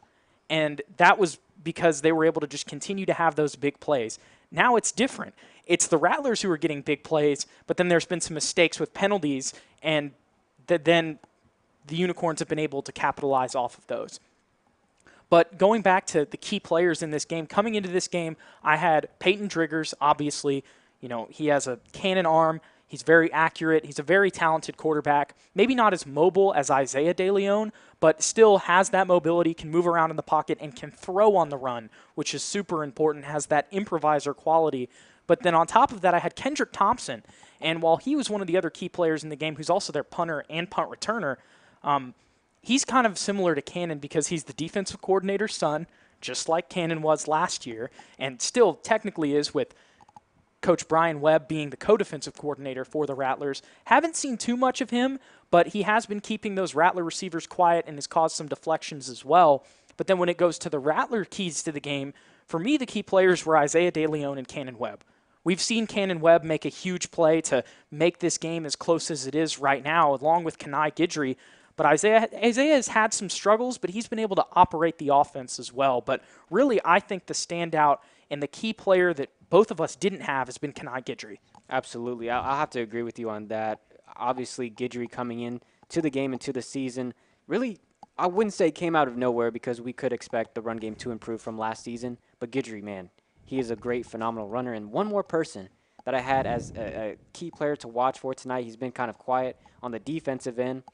During the offseason, somebody that has caught my attention, obviously, and somebody that even Coach Walsh on Bobcat Radio this morning mentioned, and that's Jay Simmons. He's listed at linebacker, but is playing as the edge rush on the defensive end. He's 6'2", 210. This man is a sophomore. So I believe that he's really going to be a disruptor throughout the season. Obviously been quiet. He did have a tackle earlier in the game, but I really see his development really preaching forward into the season. And, a funny story about Jay Simmons. First of all, let me say that his full name, Jaquavius, is one of the coolest names I've ever heard. But then on top of that, him as a freshman, he was 6'2", 200 pounds. And Coach Soto, the former coach for the San Marcos Rattlers, showed me last year at a Texas State scrimmage before the season when he was out there talking with Coach Spavital, had his son throwing the football around. He showed me a picture of Jay Simmons, and I was like, oh my gosh, this dude is going to be superbly talented. And I like the decision by Coach Walsh to put him as an edge rusher because you see a lot of those more athletic, quick guys as edge rushers in the NFL. When you look at somebody like a Myles Garrett, for example, he's not somebody who's 300 pounds. He's a dude who's just 6'6", shredded with a six-pack, but is so big and fast that can get around those tackles. And that's the type of player that Jay Simmons can be. Personally, when I look at him, and for those of you who know me who are listening to this broadcast, you're about to be like, oh, brother, when I make this comparison. He reminds me of Kalavon Chason, who was LSU's edge rusher last year. He was a linebacker type of hybrid, but he would also get down in that three-point stance where he doesn't look like a defensive lineman, but he has that strength and power and that big, tall frame to be able to do those swim moves and get around those tackles. And I was honestly wondering where exactly you were going to put LSU into this broadcast, Jude. So that was a great job, and actually a pretty accurate comparison. And just going back to what you said, being at the scrimmage at Texas State, I'm sure Jake Spavital is looking at the San Marcos Rattlers team tonight. So, Josh, I won't put my personal opinion into this broadcast other than right now. There's one thing that in my time in KTSW, you're a senior, I'm a junior.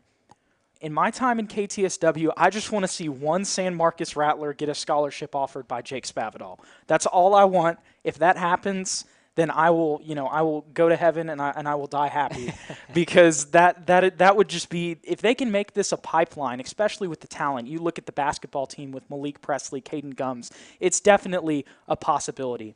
But with that being said, we'll take a little bit of a break here on the halftime show. We'll come back with a little bit more commentary of sports going on around in San Marcos. We'll check on the Texas State volleyball team and see how they're doing in their match tonight, and talk a little bit about Texas State football and their matchup up in Boston, Massachusetts tomorrow night. You're listening to San Marcos Rattler football on KTSW 89.9 and Vipe Live. If you're still with us and hanging out with us in the halftime show, we truly appreciate you tuning in or watching on the Vipe Live stream. This is San Marcos Rattler football, and we'll be back with more halftime coverage in just a moment.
Council.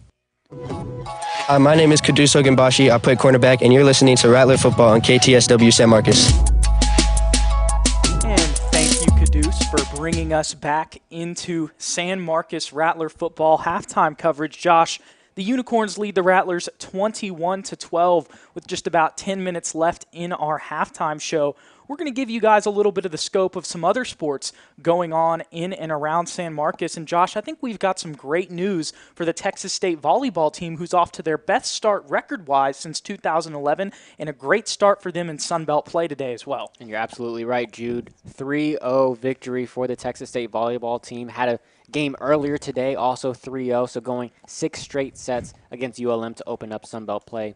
And once again, they'll play ULM tomorrow as well. But obviously, we talked about on Bobcat Radio that Janelle Fitzgerald was going to be one of the leaders of the team. She had 11 kills tonight, but Lauren Teskey had 12. So as you mentioned, Jude. Yeah, huge play by Lauren Teskey, because she was the Sun Belt Offensive Player of the Week last week.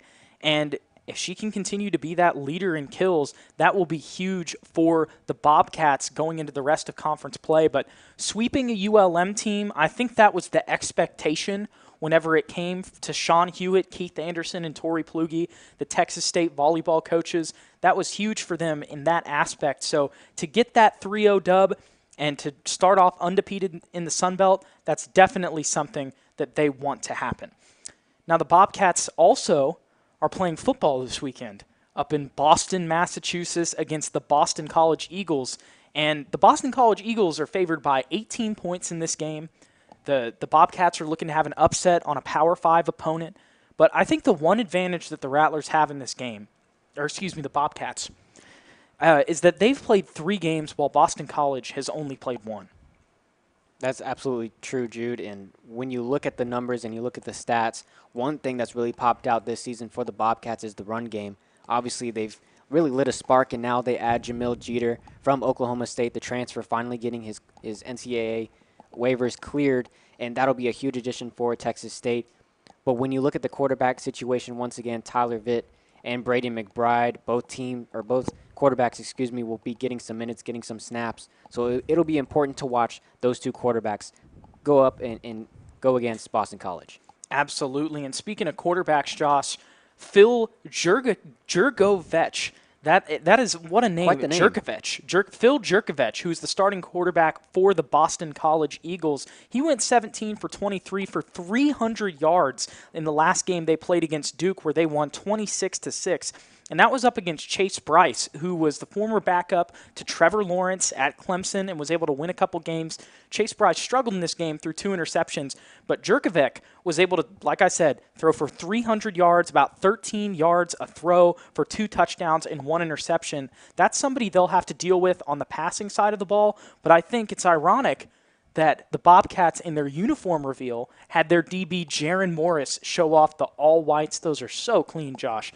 And he'll have to make some plays in tonight's game in order to win that game against the Boston College Eagles, because their defense has definitely made some plays. Well, you mentioned Morris, last week with a huge interception, 100-yard interception touchdown to really seal the victory against ULM.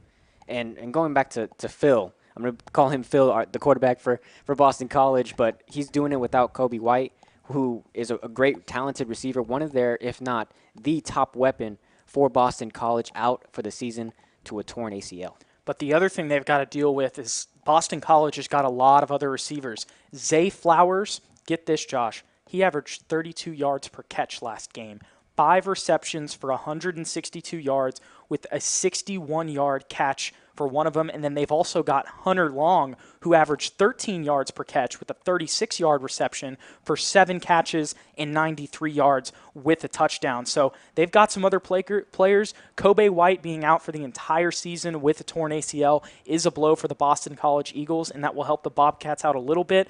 But guys like Grit Isidore, Jay Flowers, Kevin Anderson, Zion Childress as well, the freshman who's the starting nickelback, they'll have their hands full against this very talented Boston College Eagle receiving corps. In Boston College, they still have some weapons. However, the 17.5-point line, I think, is a bit, no bias at all, is a bit disrespectful to a Texas State team who is averaging nearly 36 points per game, which is absolutely insane. Now we see Coach Spavital really getting the offense into gear, calling the plays for the first time this season, and you can really see against SMU, UTSA, ULM, in all of those games, the offense has really shown out, especially wide receiver Jeremiah Haydell.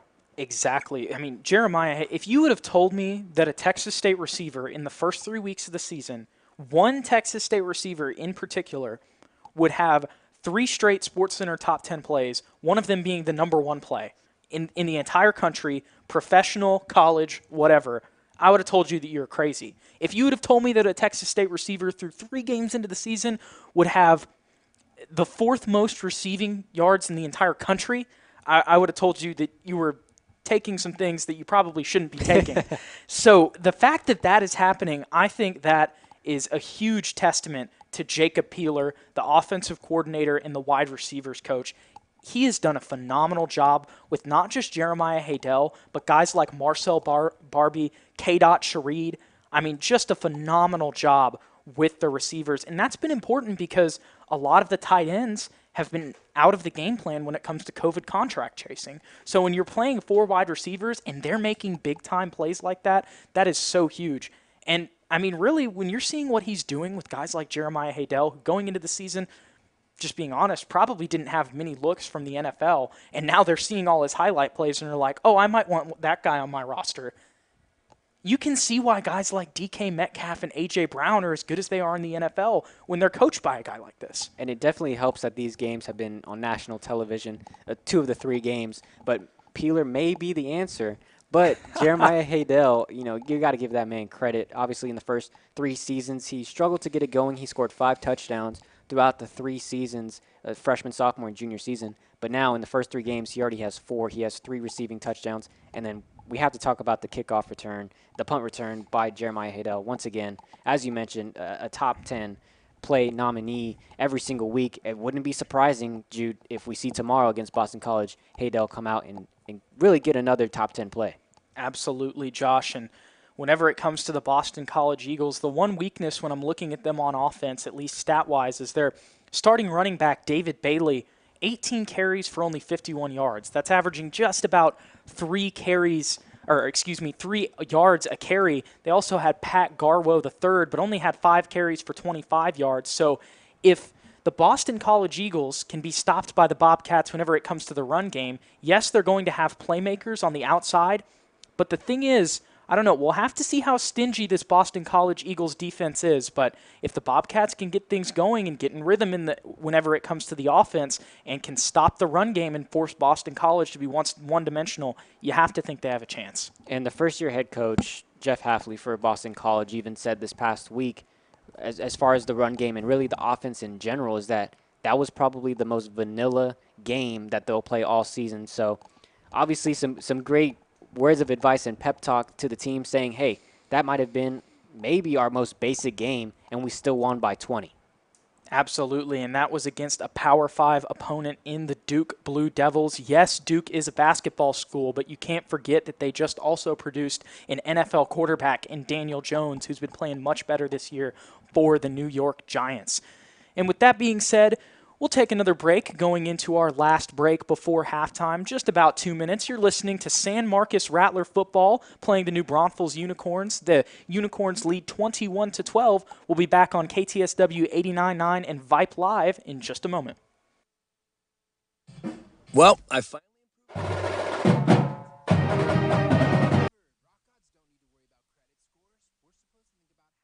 Cars we've smashed, make ridiculous on tour requests, tragically break up and blame creative differences. Yeah, I'm not banking my retirement on a band that's never left your garage. When it comes to financial stability, don't get left behind. Get tools and tips for saving at feedthepig.org.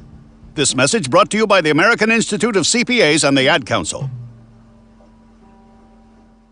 Hey, Mom, why is the sky blue? Why don't animals talk? Why do dogs have wet noses? Why is an 11 pronounced 21? Kids ask a lot of questions. Why do I have a belly button? But you don't have to know every answer. Why is the ocean salty? Because you don't have to be perfect to be a perfect parent. Why are there 50 states? There are thousands of children in foster care who don't need every question answered. Why is pizza round? They just need you. For more information on how you can adopt, go to adoptuskids.org. A public service announcement from the U.S. Department of Health and Human Services, Adopt U.S. Kids, and the Ad Council.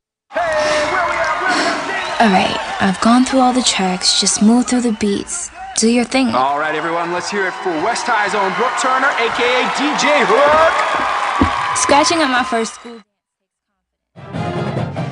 Cheer, are you ready for some football? Football team, are you ready for some Rattler football?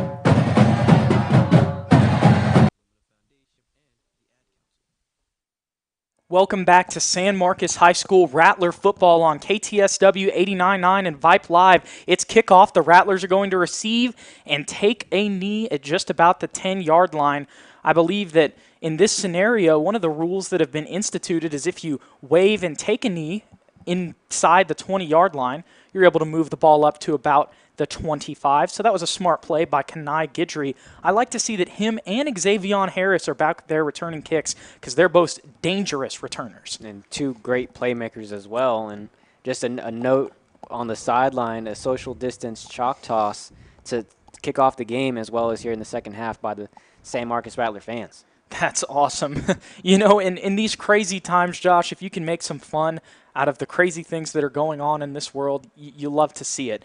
as now the Rattlers getting the ball to start the second half. If they can go down the field and score, they can make this one just a 3-point game. 2 men in the backfield to the left of Isaiah DeLeon. 2 receivers to his left, 2 men in the backfield on his right. He's going to hand it off or do a fake to Kenai Guidry and then run up the middle, go straight for contact, and a 5-yard gain by the sophomore quarterback, Isaiah DeLeon. A great start to the first play of the second half for the Rattlers, a 5-yard gain halfway to a first down. And earlier in the game, we realized that he made a bad read, makes a good one here. Obviously, those improvements are coming in pretty quickly here. And these sophomores, this is their first time on varsity. We may have been critical or pointed out some mistakes, but if they can correct them like we just saw with Isaiah DeLeon, which I'm sure will continue to happen throughout the season with their talent, that's going to be huge for the Rattlers in this game. 2 men in the backfield, Isaiah DeLeon hands it off to Kenai Guidry. He's going to cut to the left, breaks another tackle, runs backwards, but it actually ends up working out, able to get a yard on it. Usually you don't want to run backwards, but with Kenai Guidry's speed, he was able to break away from a tackle, stiff arm a man, and get about a 1-yard gain. Not the greatest thing in the world if you're the Rattlers, but you can't complain with 3rd and short. And multiple times throughout the game, it looked like Guidry was going to lose some yards, but his quick feet made it at least back to the line of scrimmage. Now we've got the San Marcos Rattlers out there huddling. Isaiah DeLeon has 2 men in the backfield. I believe Nathan Henry is out back playing receiver for the Rattlers. That's a fantastic sign. Kenai Guidry in the backfield. Isaiah DeLeon snaps the ball, hands it off to Kenai Guidry on the outside. He's going to try to break it away. He's going to find a hole, gets all the way to the 45. A 10-yard gain for Kenai Guidry and points to the first down. You'll love the moxie from Kenai Guidry. And Josh, let me say, you said I was going to find a way to put LSU in this broadcast. Kenai Guidry's Twitter picture, he has a little logo that he drew himself saying LSU. That's also Nathan Henry's favorite team. So are you saying that he's your favorite player? No. I just thought with the LSU connection. As a broadcaster, can't have a favorite player. Absolutely. You know that, Jude. But great job there by Guidry. It was a 50-50 play, but his speed really got there for the first down. But I do appreciate any fan who's a Tiger fan.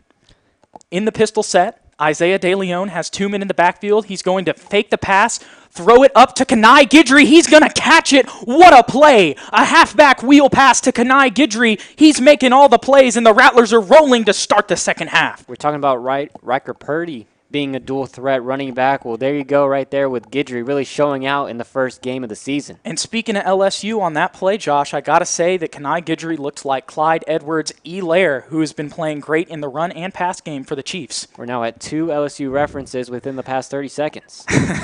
Love to see it. We've got 4 men in the backfield as well as a tight end for Isaiah DeLeon on the 45-yard line. He's going to hand it off to Kenai Guidry, makes a cut, but is stopped in the backfield.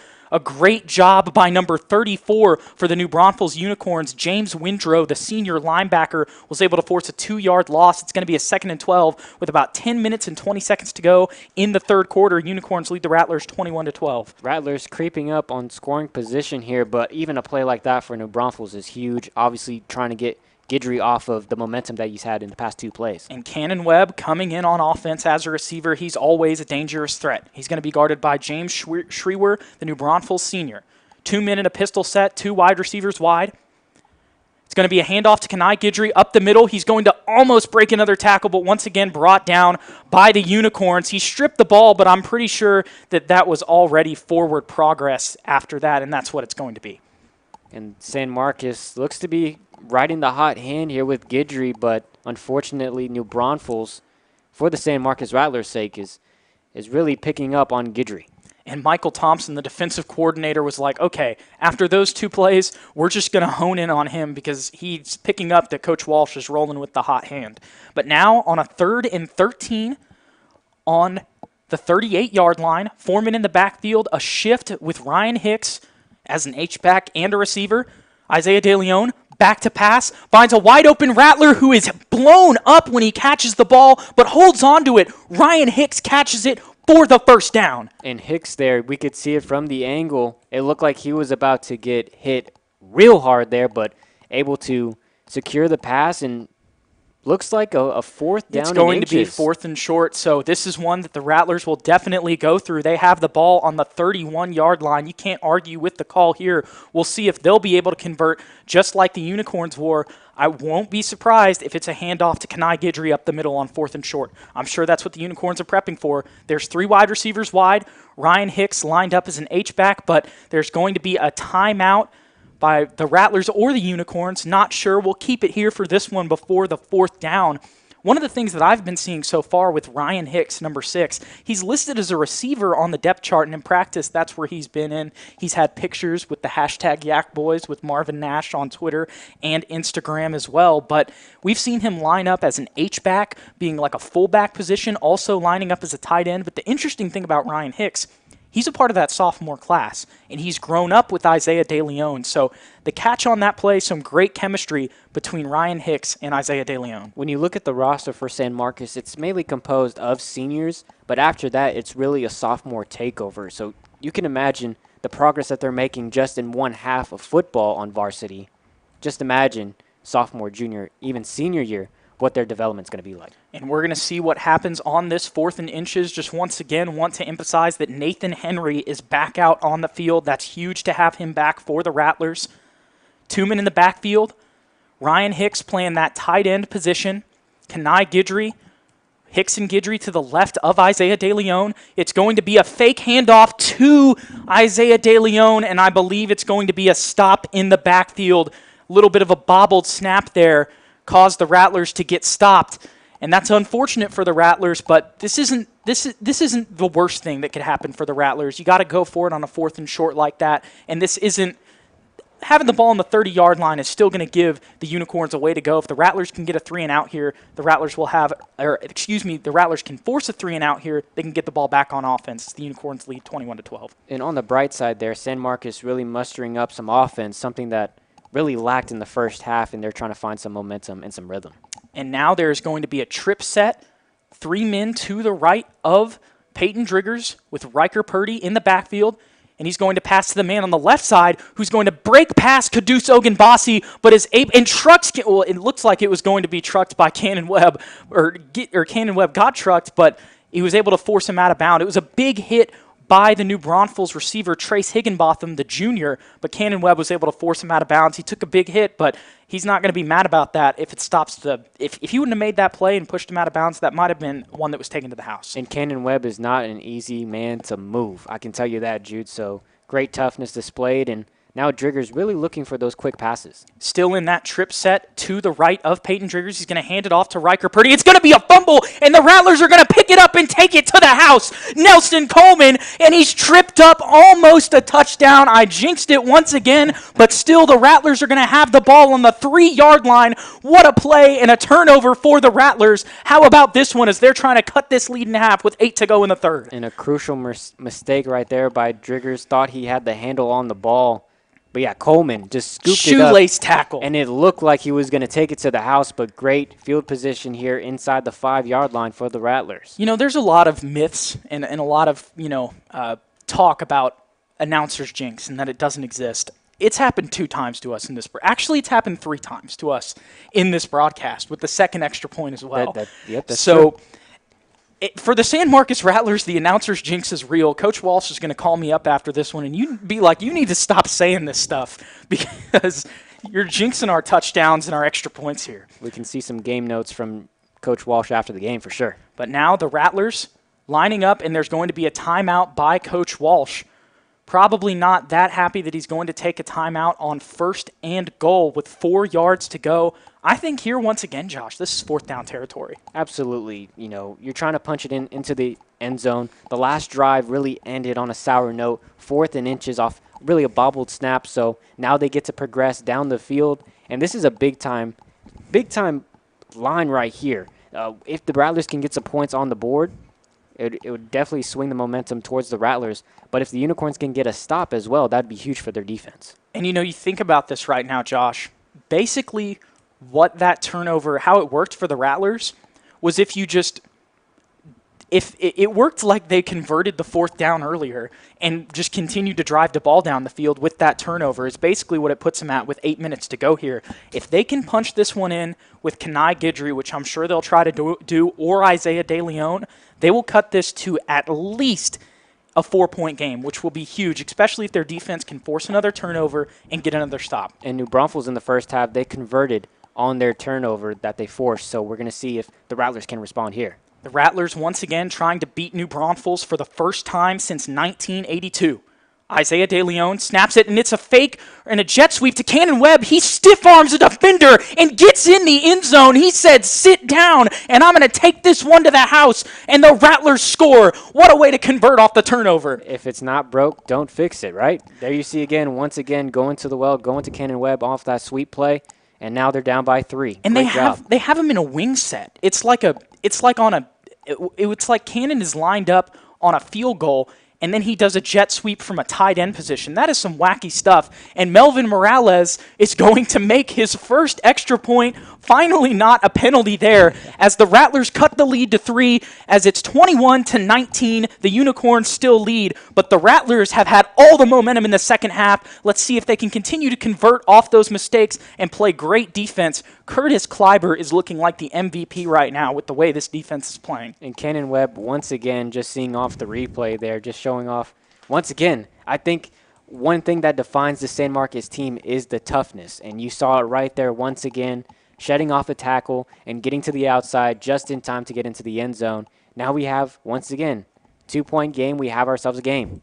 And, one of the things that Coach Walsh said coming into this game, Josh, we've already mentioned it on the broadcast, is if they can convert off of these mistakes, whenever they make mistakes, if they can capitalize and keep playing, they're going to be in this game and have a chance to win. That's exactly what we saw with that turnover after the 3-and-out and the bobble snap in the drive before. And we'll see how New Braunfels responds here. A huge drive upcoming. Points for New Braunfels takes the momentum back once again, but a stop for the Rattlers would really go a long way. And a big showing from the New Braunfels faithful, obviously, like we said, just about 20 minutes down I-35. This feels like a division game, like you said, Josh. And once again, we see the fake kick out of the huddle. That is just, like I've said, I've already said this once in the broadcast, that epitomizes John Walsh by doing that. I can do my best Charles Barkley impression and maybe guarantee that sometime in the season we'll see that fake. And Melvin Morales is going to do a little bit of a pooch kick. It's going to be returned by Kendrick Thompson. It looks like breaks a couple tackles. It's actually number 10, the Marsh for the Unicorns. Landon Marsh is just a tough tackle, man. He is like a Laviska Chenault, if you want to talk about runs after catch. And speaking of Laviska Chenault, earlier we had Coach Pinchback, head coach of the San Marcos Rattler basketball team, join us. He actually coached Laviska Chenault at DeSoto High School. This is why Jude is the voice of the Rattlers, coming in with the facts. As I like to say it, it's FAX. Now we've got a spread formation from the New Braunfels Unicorns. 4 men wide, 2 on each side. Riker Purdy to the left of Peyton Driggers. It's going to be a handoff to Riker Purdy, and he is going to be stopped for a short gain.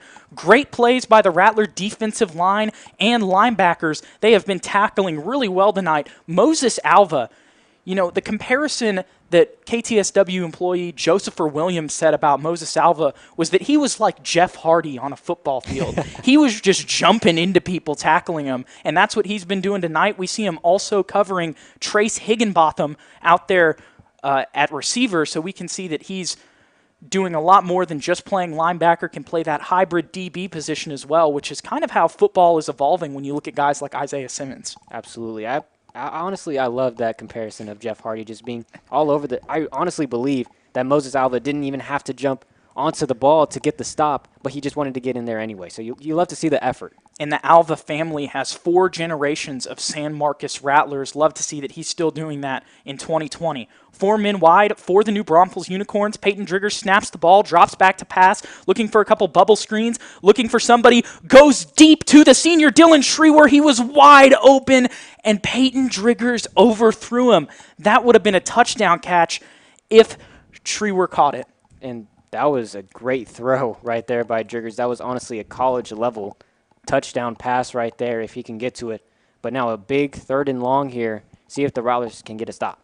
And if you're just tuning in to today's game, the Unicorns lead the San Marcos Rattlers 21-19 with 7 minutes to go. It is 3rd and 8. The Rattlers are trying to force a punt to get the ball back on offense and have a chance to take the lead. There's a trip set to the left of Peyton Driggers.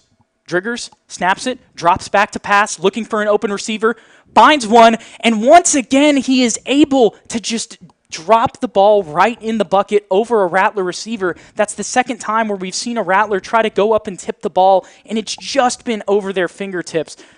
Peyton Driggers has a talent whenever it comes to dropping those passes in the bucket, and it is a first down for the Unicorns. They need that after the last turnover and touchdown by the Rattlers. And once again, it was the same Rattler as Moses Alva, nearly getting the ball right there off the interception.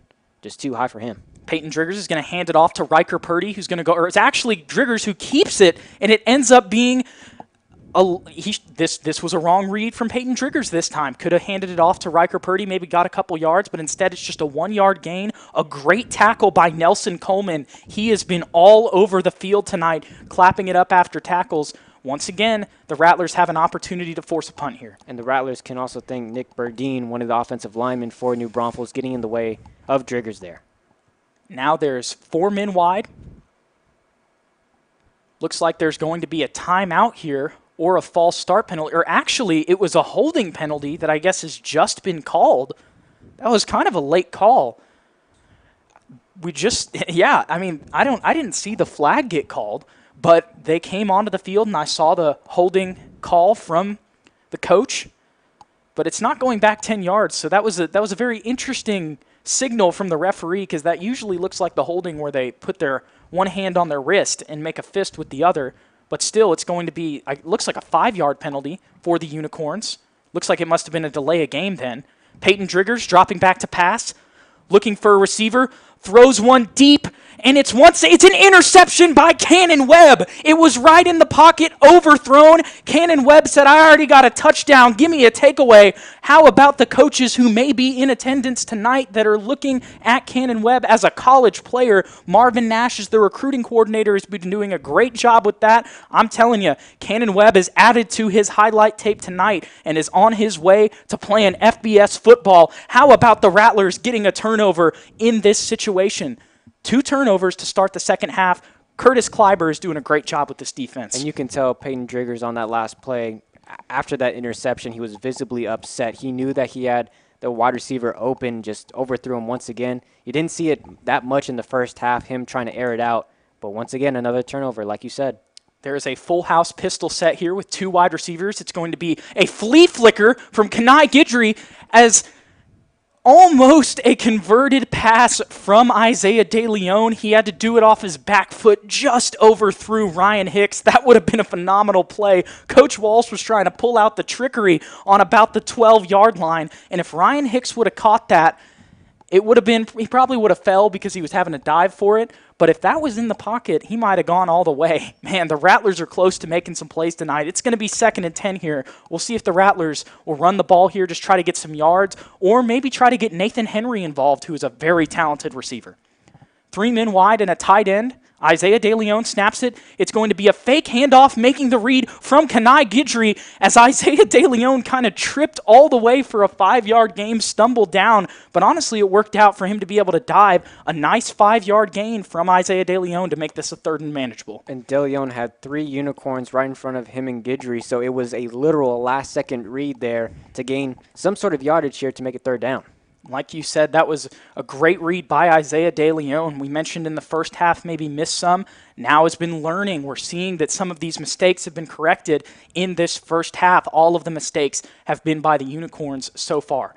2 men in the backfield, 3 wide receivers wide. Isaiah DeLeon back to pass, looking for a receiver. Finds Kenai Guidry, and he's going to get it, break another tackle, go down to the 45, all the way to the 45-yard line. The Rattlers know how to make big plays on 3rd down, and Kenai Guidry, put him at receiver, put him at running back. He's going to make some plays. And just when you thought Cannon Webb was going to come away with being the Rattlers MVP after the turnover there, Guidry once again proving why he's such an asset, both through the air and on the ground. Great job there by Guidry. And I need Coach O to call him up right now because he is playing like a star.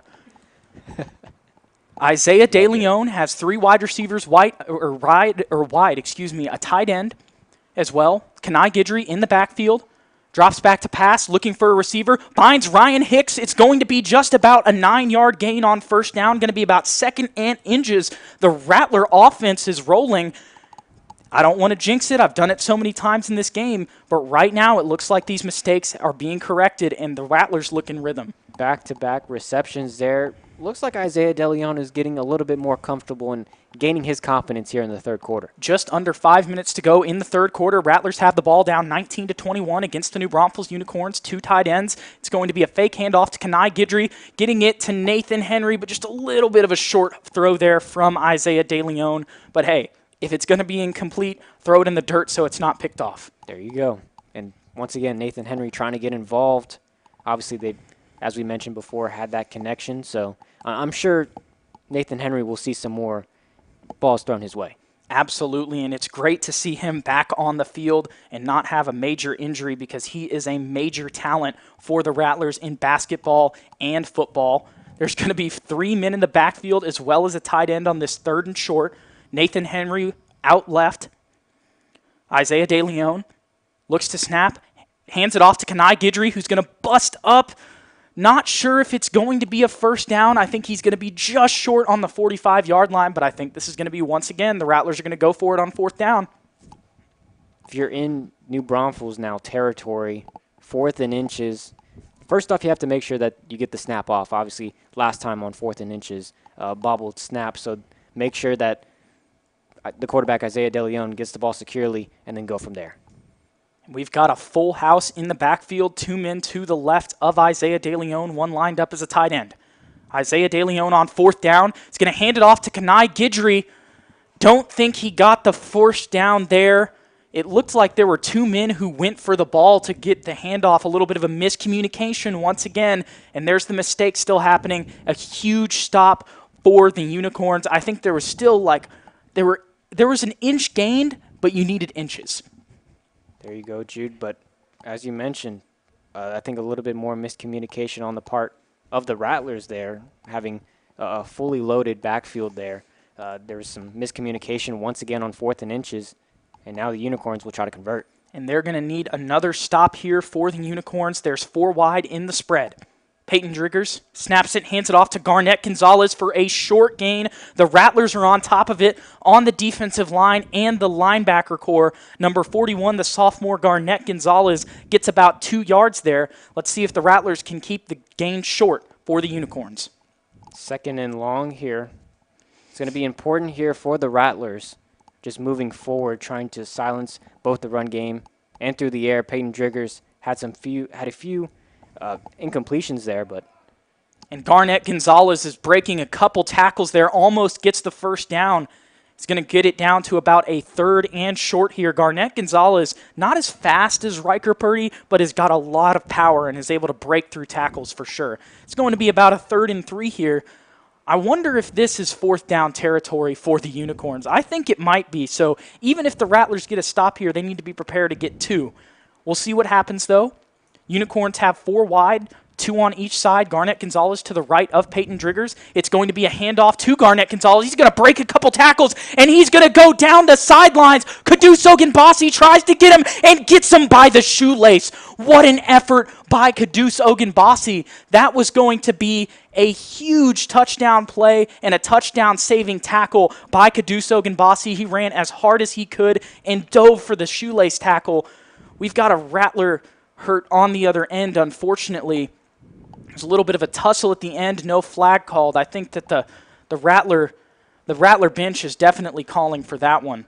But still, a touchdown, even though that was a big gain, that was a huge tackle by Kudus, and great effort. We saw that on the opposition. We saw the Rattlers get shoelace tackled on the other end, and now the Rattlers really returning the favor on a touchdown-saving tackle there. It's going to be important to see their red zone defense moving forward, especially here with 2:54 left in the third. And to give the Unicorns, or the Rattlers giving themselves a chance to force a field goal for the Unicorns, they may go for it, who knows. We'll see with about 10 yards to go on 1st and goal. With under 3 minutes to go, the Unicorns lead 21-19. But if the Rattlers could get a stop or force a field goal here, that will come back to be a huge play. We'll see how that effort for Caduce ends up turning out. There's a trip set for the Unicorns. Peyton Driggers on a QB draw is going to the right side and is going to be tackled by Nelson Coleman. A big hit for just a 2-yard gain. That's going to make it about 2nd and 7, even though it's technically goal, but 7 yards until the end zone. And Coleman there making sure that Driggers knew that his presence was felt. Big time tackle there to force 2nd down. Now Peyton Driggers and this new Braunfels offense really trying to gain momentum, extend this lead to 9 once again. We'll see if the Rattlers defense can stiffen up. There's a trip set, 3 to the right of Peyton Driggers. Driggers dropping back to pass, has a wide open receiver, and he's just going to overthrow him. That was Trace Higginbotham. I was actually looking at number 10, Landon Marsh. I thought he was going to be the wide open receiver on the slant. He was wide open in the end zone. Driggers just missed him, tried to throw the fade to Higginbotham, and was just a little bit overthrown. So now it's going to be just about a 3rd and 7. This could be a huge play for the Rattlers. We'll see if the Unicorns try to pass or run on this play. It'll be interesting to see if this is 4th down territory. And the Rattlers secondary really is getting tested. That's the 3rd time that Driggers has overthrown his receiver. So the Rattlers have to be careful here. Now there's 4 men wide for Peyton Driggers. Driggers snaps the ball. It's going to be a draw to Riker Purdy, and he's going to get in the end zone. What a play drawn up by the new Braunfels Unicorns and offensive coordinator Jason Starnes. That was just a great play call, a great draw play. Fooled the Rattlers as the Unicorns score. Offensive line showing some work as well. It really was a wide open lane right there for the Unicorns to really extend this lead. And now Nick Cruz, who has not missed a PAT yet, is looking to make this an 8-point game, or excuse me, a 9-point game. Trying to make it 28-19. We'll see if he can. Rattlers still very much in this one as Nick Cruz once again drains the extra point. That's going to make it 28-19 with 2 minutes to go in the 3rd quarter. That was a huge drive by the New Braunfels Unicorns, and you got to feel like while there is a lot of time, it seems like the Rattlers really need to go down the field and score here to keep the momentum on their side and to get that believes the path to success starts with financial guidance, and that the stronger our members are, the stronger we will be too. Where you can find convenient, helpful financial solutions right where you live. Here, here, and here. Or at any one of A+ Federal Credit Union's 22 Central Texas locations. Come join us today. Chances are we're right around the corner.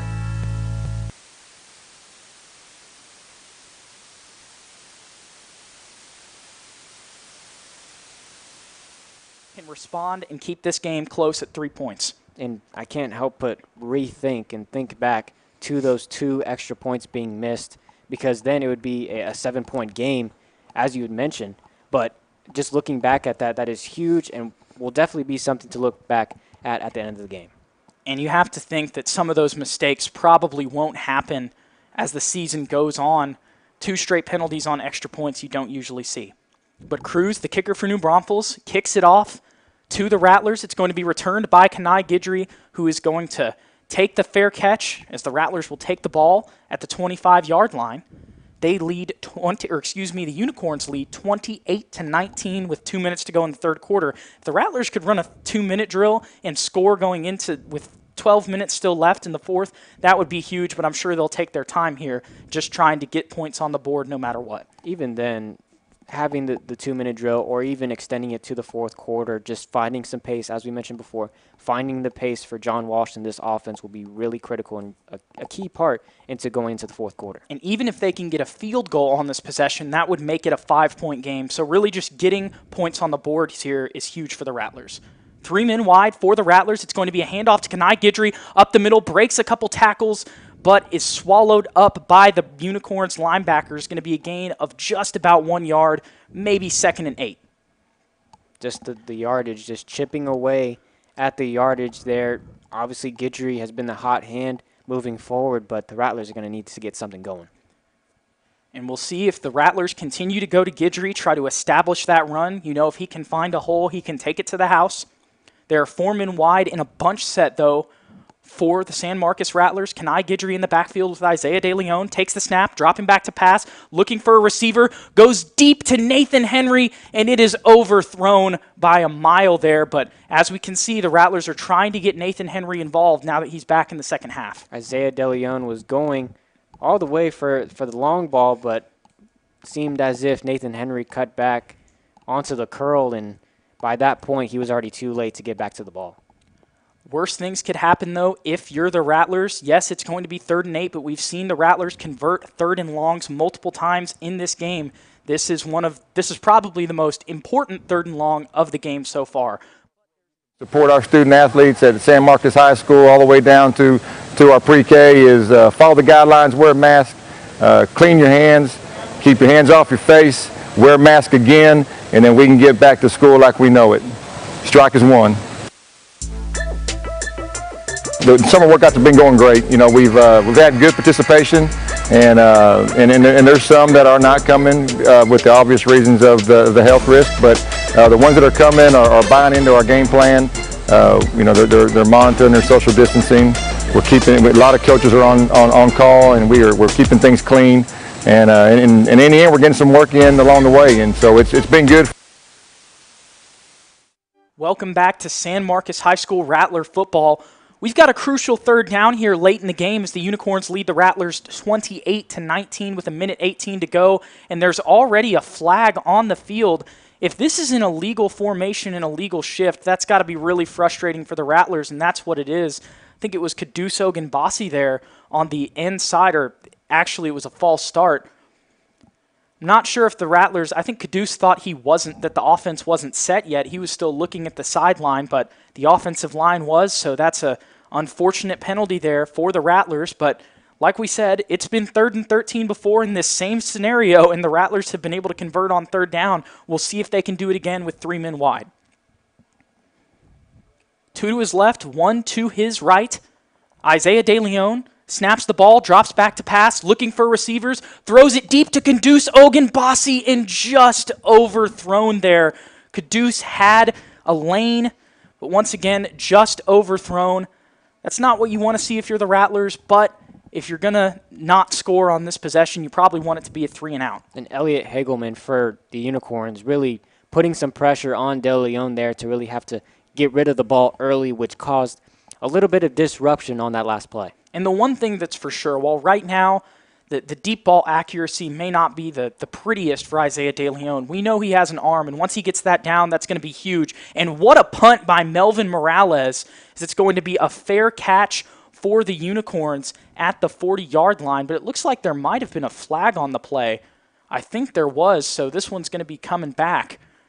And once again on the Rattlers, so this is going to pin them back even further. Melvin Morales is going to have to punt again. I'm not sure what the foul is on this play, but this is taking him back 10 yards. Something that the Rattlers are definitely going to look at after this game and being one of the critical roles that penalties played throughout the game. Absolutely, and we've got another punt here for the Rattlers. Melvin Morales takes it, and he is going to do an Australian-style punt, as it's going to be a fair catch by Kendrick Thompson. The Unicorns are going to get the ball at the 49, just about half the distance of the field to go. The Rattlers are really going to try to get a stop here right now and get a 3 and out to try to make sure that the Unicorns don't have an opportunity to kick a field goal and extend this lead. So really these next 3 plays are crucial late in this game. Still a minute to go in the third, so a whole nother quarter to go. A lot can happen, especially if the Rattlers can force turnovers. They forced 2 already in the second half on defense. If they could get another, that would be huge for them. We'll see what happens in the rest of this game. 4 men wide for the Unicorns. Riker Purdy is to the left of the senior quarterback, Peyton Driggers. Driggers gets the ball, hands it off to Riker Purdy. He's going to go off to the right side, jukes out a couple guys, but it's finally stopped for it looks like a 5-yard gain, actually a 4-yard gain. So chipping away, like you said, Josh, Riker Purdy has done that all game. We talked about it in halftime, but not a huge gain for the Rattlers. Still have a chance to get a stop on this 3 and out. Now it's going to be dangerous here because the Unicorns have the scoring advantage, but now with the clock ticking down, they also have the time advantage as well. And this might be fourth down territory. Hadn't even thought of that yet, Josh, as the Unicorns set up in a trip set to the left of Peyton Driggers. He snaps the ball, looks back to pass, gives it a bubble screen to Trace Higginbotham, and it's incomplete. Trace Higginbotham not in sync with Peyton Driggers on that play. Really, that is a break for the Rattlers that he wasn't paying attention because he had a little bit of space to gain yards. It's going to be 3rd and 6 for San Marcos and New Braunfels. There you see the Jeff Hardy of the San Marcos Rattlers. Once again, Moses Alva disrupting the play. Riker Purdy, Peyton Driggers in the backfield, Trace Higginbotham, as well as Landon Marsh, the sophomore receiver who has got a lot of yards after catch to the left of Peyton Driggers. Driggers drops back to pass, looking for a receiver, going for Dylan Schreiber, overthrown. It's going to be a 4th and 6. And it looks like the Unicorns are going to be forced to punt. That was a huge possession for the Rattlers, and what a play by John Vega, the basketball star, now the football sensation as well. Didn't even play last year, but made the varsity roster. He did a great job on the senior receiver, Dylan Schreiber. He said, hey, I may be a sophomore, but that doesn't mean that I can't lock you down on some plays. They definitely tested the sophomore, but now 4 times that Driggers overthrown his receiver. Once again, the Rattlers, lucky that's not a completion because Driggers has the ability to make that play. And that is exactly what you want if you're the Rattlers, especially in this scenario, forcing a 3-and-out. And it looks like this is going to be a phenomenal punt on the 1-yard line from the defensive coordinator's son and the Unicorn star, Kendrick Thompson. He's a DB. I told you he was going to be a key player coming into this game, Josh. I didn't realize that was going to be a punter. And that was a great kick to pin him down to the 1-yard line, somewhere that the Rattlers found themselves in a scrimmage against Smithson Valley, and they were able to go down the field regardless. So we'll see if the Rattlers can do the same here tonight. Just about 9 seconds left in the third quarter. The Rattlers are going to have to go 99 yards on this drive to cut this to a one-score game, regardless of if they get a field goal or a kick. If they could do that, that would be a huge momentum swing in this game. We'll have to see, though. 3 men wide and a tight end, as well as Kenai Guidry in the backfield. Isaiah De Leon snaps the ball, hands it off to Kenai Guidry. He's going to go out to the left. He's got a lane, and it's going to be a 99-yard touchdown for Kenai Guidry. I don't even have to jinx that one because he is gone. Oh, my goodness. Josh Orozco, Kenai Guidry said, yeah, let's insert ourselves back into that game. It's 25-28. Coach O, give him a scholarship. Not going to lie, Jude, when he was passing the 50-yard line, you were screaming that it's a touchdown. I was like, oh, no, not the jinx once again. But you can tell the speed of Guidry. You cannot catch this man. 99 He did that in the Smithson yards. Valley game. He's got to have at 99 least yards. 200 yards rushing in this game. I wish Ethan Quintero was here to keep stats with us. Thank you so much, Ethan, for doing your job as a producer back at the KTSW studios. Melvin Morales, a back to kick. This is a new era of Rattler football. And Melvin Morales misses the extra point there. But once again, some holding issues. But really for the Rattlers, well, I don't really think that they're going to be attempting field goals at this point. But they're down by 3. And they cut it to a one-score game. And to end that third quarter like that, regardless of the missed extra point, you got to love it if you're the Rattlers. And, I don't mean to commentate or snoop, but we're right next to the New Braunfels coaches, and I can understand where they're coming from because they're just shaking their heads like, how are we supposed to stop that? On that outside run when you have somebody like Kenai Guidry who's got like 3 guys around him and just outruns them, and you've got Kendrick Thompson running as hard as he can trying to make a shoelace tackle like Caduce Ogunbasi did earlier with Garnett Gonzalez, and Kenai has just got 4.4 speed apparently. What a transfer. I mean, that is phenomenal from Kenai Guidry, and the Rattlers are keeping themselves in this game with 9 seconds left in the third quarter. They said, this one's not over, folks. And we're going into that game, and I said, if they can methodically drive down the field, that would be a momentum swing. In one play on a run play to the outside, an outside zone on the 1-yard line, usually you just run it up the middle. John Walsh, his play calling it's definitely risk-taking, but it's worked out a couple times. And you can tell, looking back on that last play, that Guidry once again was hanging around in the end zone for what it looked like a little bit too long, possibly a safety, but turning a safety into a touchdown, 99 yards. You have to be impressed with the way Guidry has played tonight. I really wonder if there has been a 99-yard touchdown yet in Texas high school football. There probably has been, but in 6A, I think that may be the first 99-yard touchdown in the state of Texas. And regardless, it's still impressive. Guidry, man, he is having one heck of a game tonight. I don't know what his stats are, but if there are any college coaches in attendance tonight, he might end this game with some scholarship offers. Melvin Morales looking to kick as the Unicorns lead the Rattlers 25-28. A pooch kick. Number 42 for the Unicorns looking to take it back. Breaks a couple tackles and almost goes... Oh, and he's continuing. I thought he was out of bounds, and he is pushing it all the way to the 45 on the Rattlers sideline. That was number 42, Jacob Redding, the sophomore DB for the New Braunfels Unicorns. Usually plays defense. Did a great job on the kick return. And special teams doesn't get a lot of talk whenever it comes to football. But on plays like that, when you having the ball at the 20-yard line and bring it all the way down to your opponent's 45, that is a huge momentum play for the Unicorns, especially after the Rattlers did what they just did. Especially when you see Redding on the opposite 45 getting stopped and his teammates really pushing him all the way to the other side is absolutely unbelievable. We'll see if the Unicorns can respond. 4 men wide. It's going to be a handoff to Riker Purdy. Up the middle, breaks a couple tackles, and he is going to get stopped at the 40-yard line. Looks like it's going to be about a 5-yard gain. The Rattler defense really needs another 3 and out here in this situation. It's going to be 2nd and 6. When watching the game for both sides, really, the run game, you have to hold your breath because both of these players, in Guidry and Purdy, they have the ability to take it to the house. Absolutely, Josh. And there's a trip set for the New Braunfels Unicorns. 3 men to the right of Peyton Driggers. Riker Purdy in the backfield to the left, as well as Dylan Schrewer, the senior receiver. Peyton Driggers dropping back to pass, looking for a receiver, has somebody wide open, doesn't see him, just decides to take it on the run, runs to the outside, and now throws the pass. I think that might have been after he passed the line of scrimmage. There's the flag. I was waiting to see that. At first it was a completion, but yeah, there's a flag late in this. We'll see what it's on, but for me, it looked like Peyton Driggers ran in and scrambled past the line of scrimmage, then ran back behind the line of scrimmage and threw it. What did you see, Josh? I think you're absolutely right. I think Coach Walsh is in agreement. He nearly ran all the way to the San Marcos logo in the middle of the field. He was upset and looks like he's going to get the call. And it was very confusing for me because I was like, did he just pass that? I'm pretty sure he just ran for 3 yards forward. We're waiting for some discussion between the referees. We'll see what happens on this play. Cannon Webb is just dancing and punching on the field. That's so him, regardless of the situation. We'll see what the referees decide here. I think that was pretty obvious from you and me's perspective. Coach Walsh and his defensive coordinator, Curtis Kleiber, talking to the refs, pleading with them.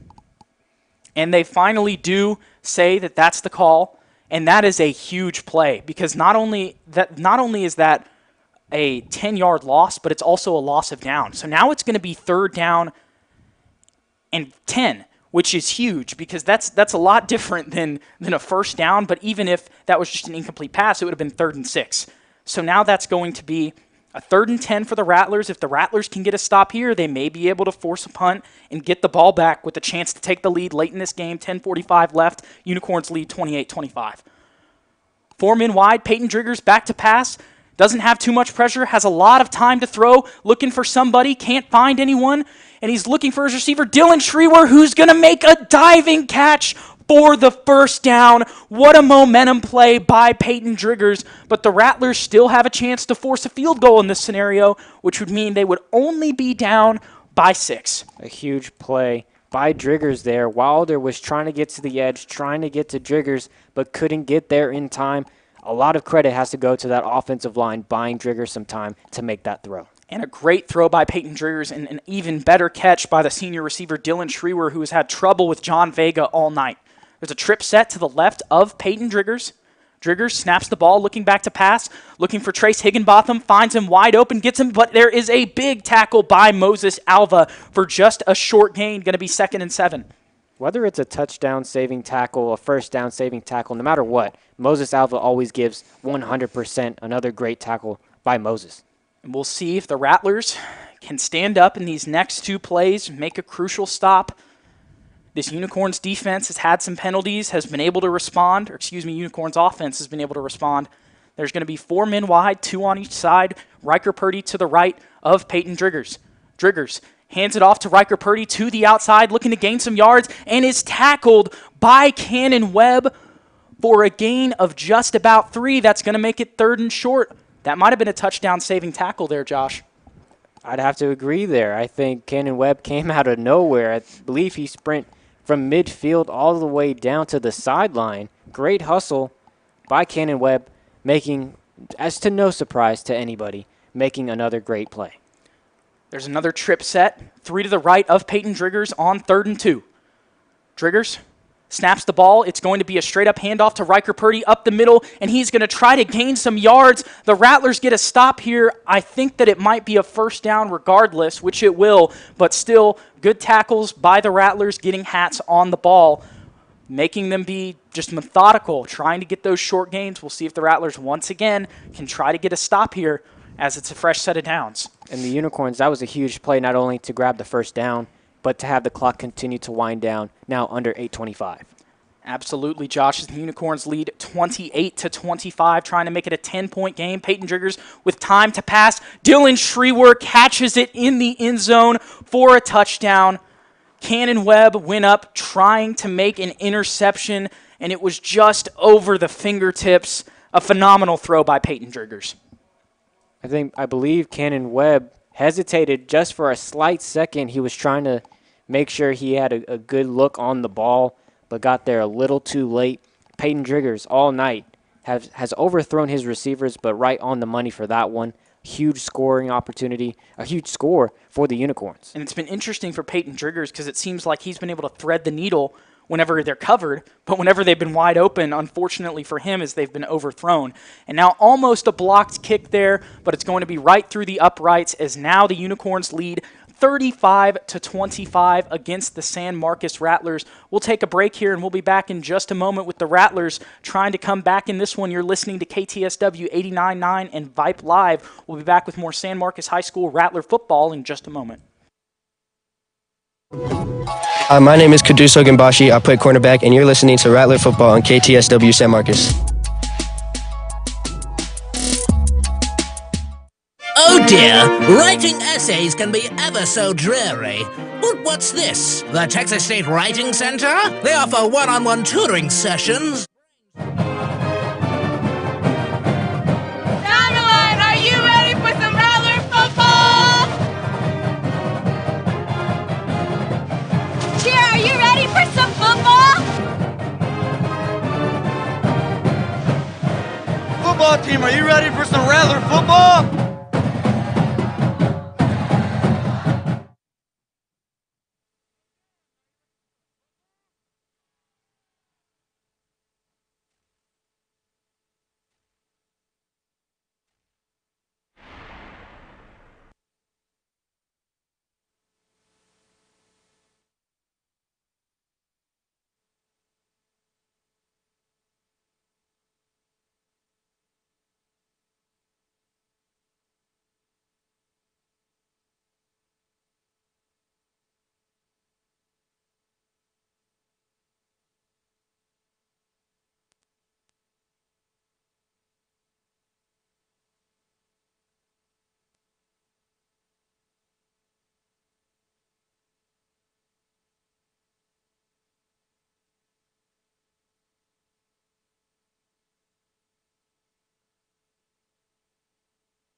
When pollinating multiple flowers, it is important for flowers and bees to avoid the spread of disease. Practicing safe pollination can greatly reduce the spread of infection throughout the environment. Let's observe the bee as it approaches the flower. Let's pollinate, but safely. Do you have protection? Yeah, I have pollen phylactic. Access condoms and STI screenings at the Student Health Center. Be safe every day when you're pollinating. A message from KTSW, the other side of radio. Promoting your organization can be difficult, but not impossible. Make KTSW your plan of action by submitting a PSA request. You can submit a request at ktsw.txstate.edu and navigate to PSA request on the Contact Us page under the About tab. You can submit a request to make a PSA about your organization, club, or even an upcoming event. Getting your PSA on air is the best way to promote information about your organization, event, or business. A message from KTSW, the other side of radio. Welcome back to San Marcos High School Rattler football on KTSW 89.9 and Vipe Live. While we were in the break, there was a short game for the Unicorns as it's going to be a handoff to Riker Purdy. He's got a lane to the left side, and it's going to be a huge tackle by the Rattlers, as if he would have broke that one by Cannon Webb at the end of the play, it might have been a touchdown. Once again, though, after a short stop by the Rattlers, the Unicorns continuing to build momentum, getting a first down, have the ball on their own 42-yard line. And the Rattlers have been on it on offense throughout the game, but now time winding down under 6 minutes, they need a stop. This is a crucial 3 plays here for the Rattlers. Peyton Driggers drops it, looking back to pass, has some pressure, goes deep to Dylan Schrewer, and once again overthrown by Peyton Driggers.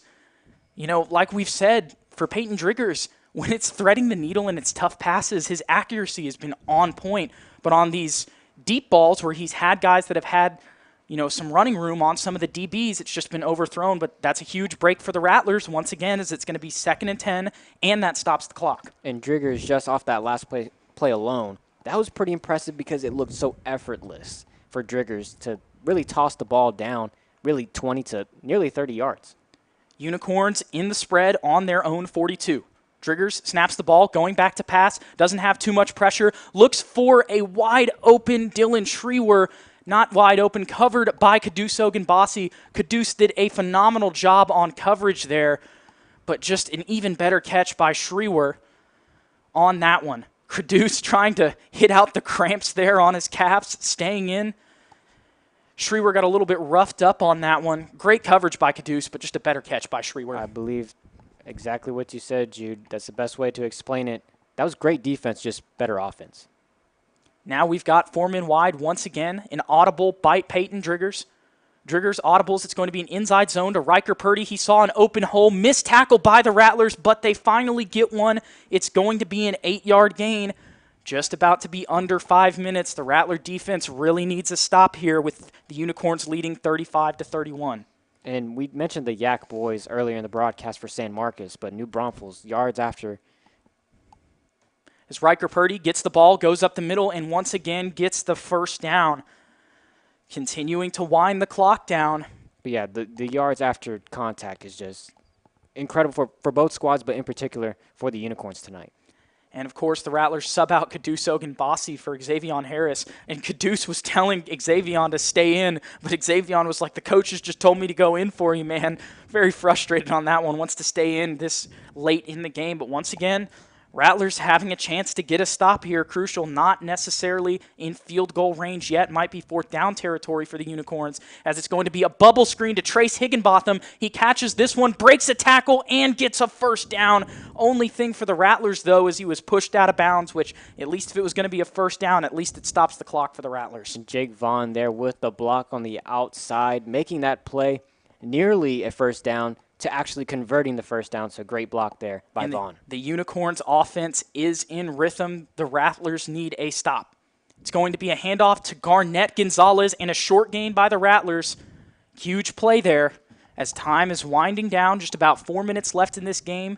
Unicorns lead 35-31.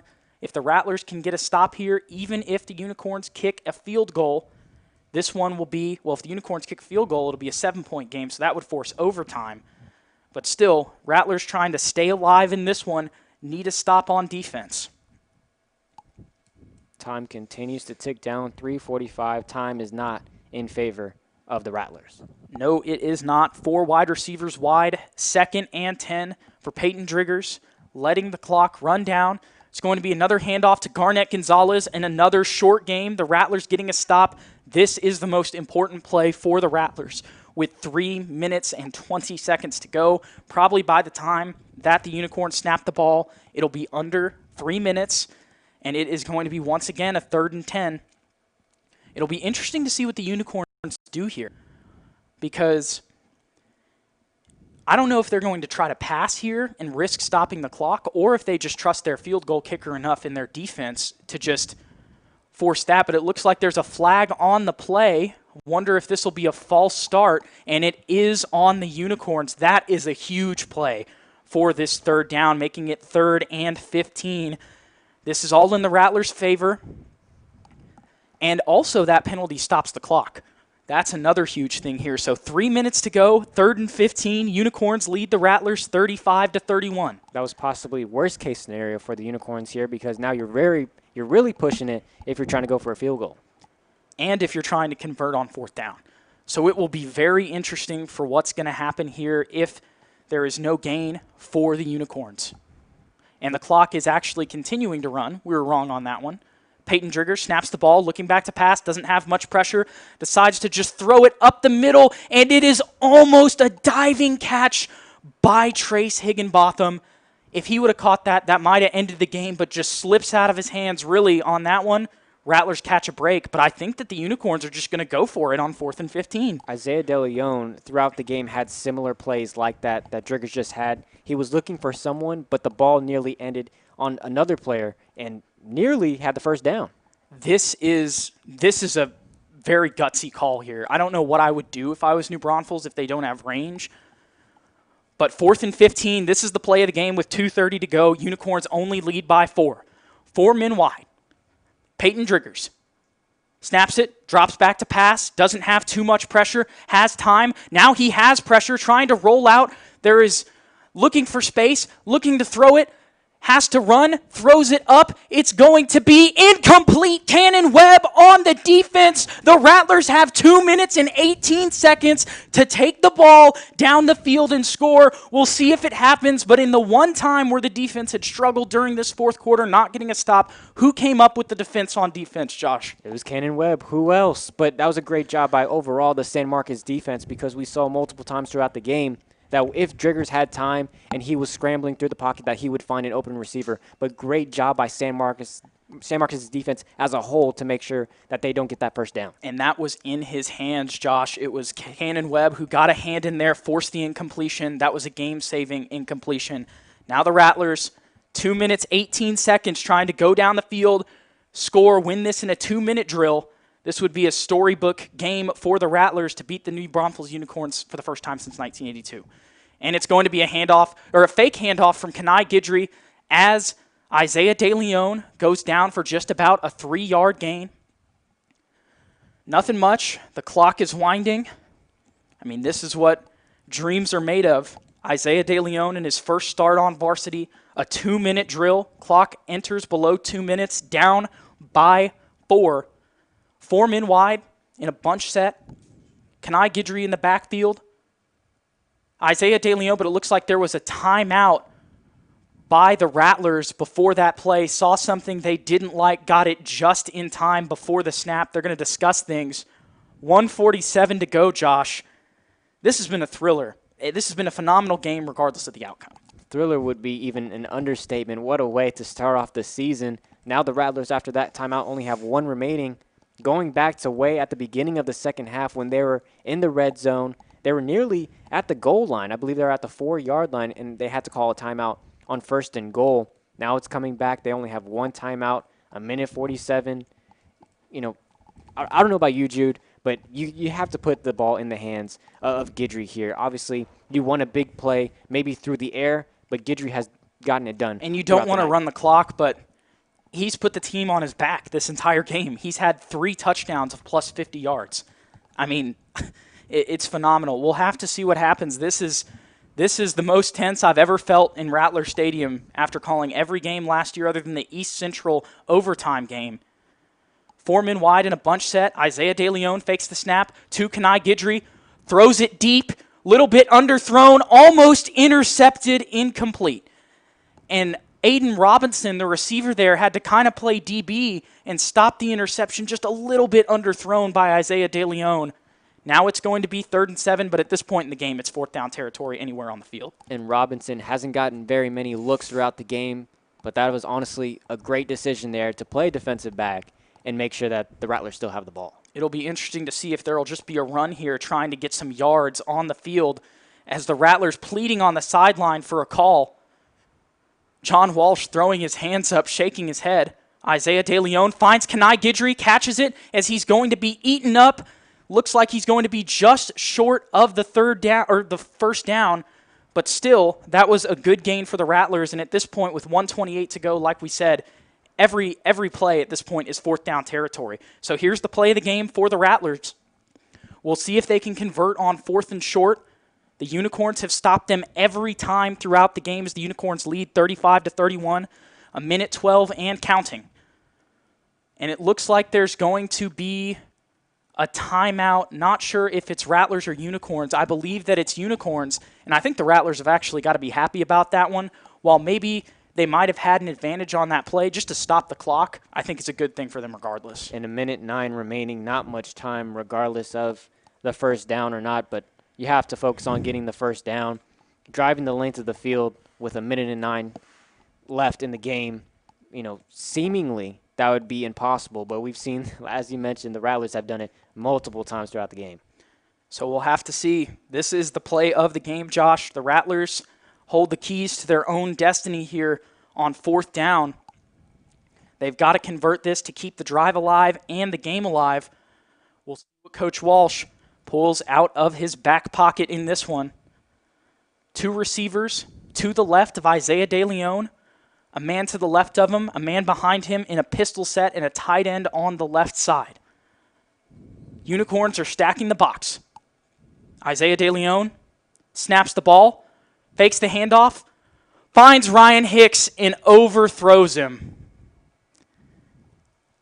And that is tough for the Rattlers. He had a wide open Ryan Hicks. And I think the Rattlers were looking for an unsportsmanlike conduct penalty. And that is a tough pill to swallow if you're the Rattlers when you have an opportunity like that. And a great play call by Walsh. It was beautifully set up, just overthrown by DeLeon. Had a wide receiver open, but that is the play that they went to. It was a great play, just missed him. And the first thing Coach Walsh does is pats Isaiah on the back and says, "You'll get it next time." In his first start, I know that this play will probably be something that he looks back on for the rest of his career as something that made him better. We'll see what the Unicorns do. It looks like they're just in a kneel situation. There will be a timeout. That's what they're going to do. We'll see if the Rattlers even call a timeout. I think that they do. Just immediately use their last timeout. Just kind of at this point hoping for maybe a botched snap at this point, something that can keep the game alive. Unfortunate for the Rattlers with that incomplete pass there. Had the opportunity, just a little bit overthrown. But really, when you think about it, Josh, have there been 4 missed extra points? There's been, I believe, 3. We'd have to go back and check that. So I believe that they would still need to actually score regardless if it was a field goal or a touchdown. But still, those were 3 big plays. And really, that shifted the momentum into the offensive side for the Unicorns. Absolutely. But if you really think about this, Jude, it's a 35-31 game. In San Marcos, obviously, you want to start the John Walsh era with a win. But there's nothing to hold your head down if you're the Rattlers here.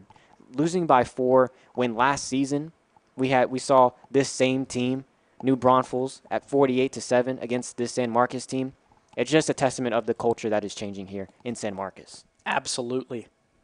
And this snap is on the way. It's going to be a knee here. They've got to knee it one more time. So despite, unless there's any antics or a completely missed snap here, looks like the Unicorns are going to walk out with a win. But the way the Rattlers got that 4th down stop on defense, that's once again something that you've got to be proud of, giving your offense an opportunity to go down the field and score. Like we said, Rattlers held the keys to their own destiny in this game, and they just need to convert on some of those plays. There are a lot of mistakes that'll come back to haunt them as the Unicorns take the knee and win this one 35-31. I know that this will be, you're saying that this is something the Rattlers shouldn't hold their head low on, but I know that there will be a lot of down faces in the locker room just knowing the mentality of this team.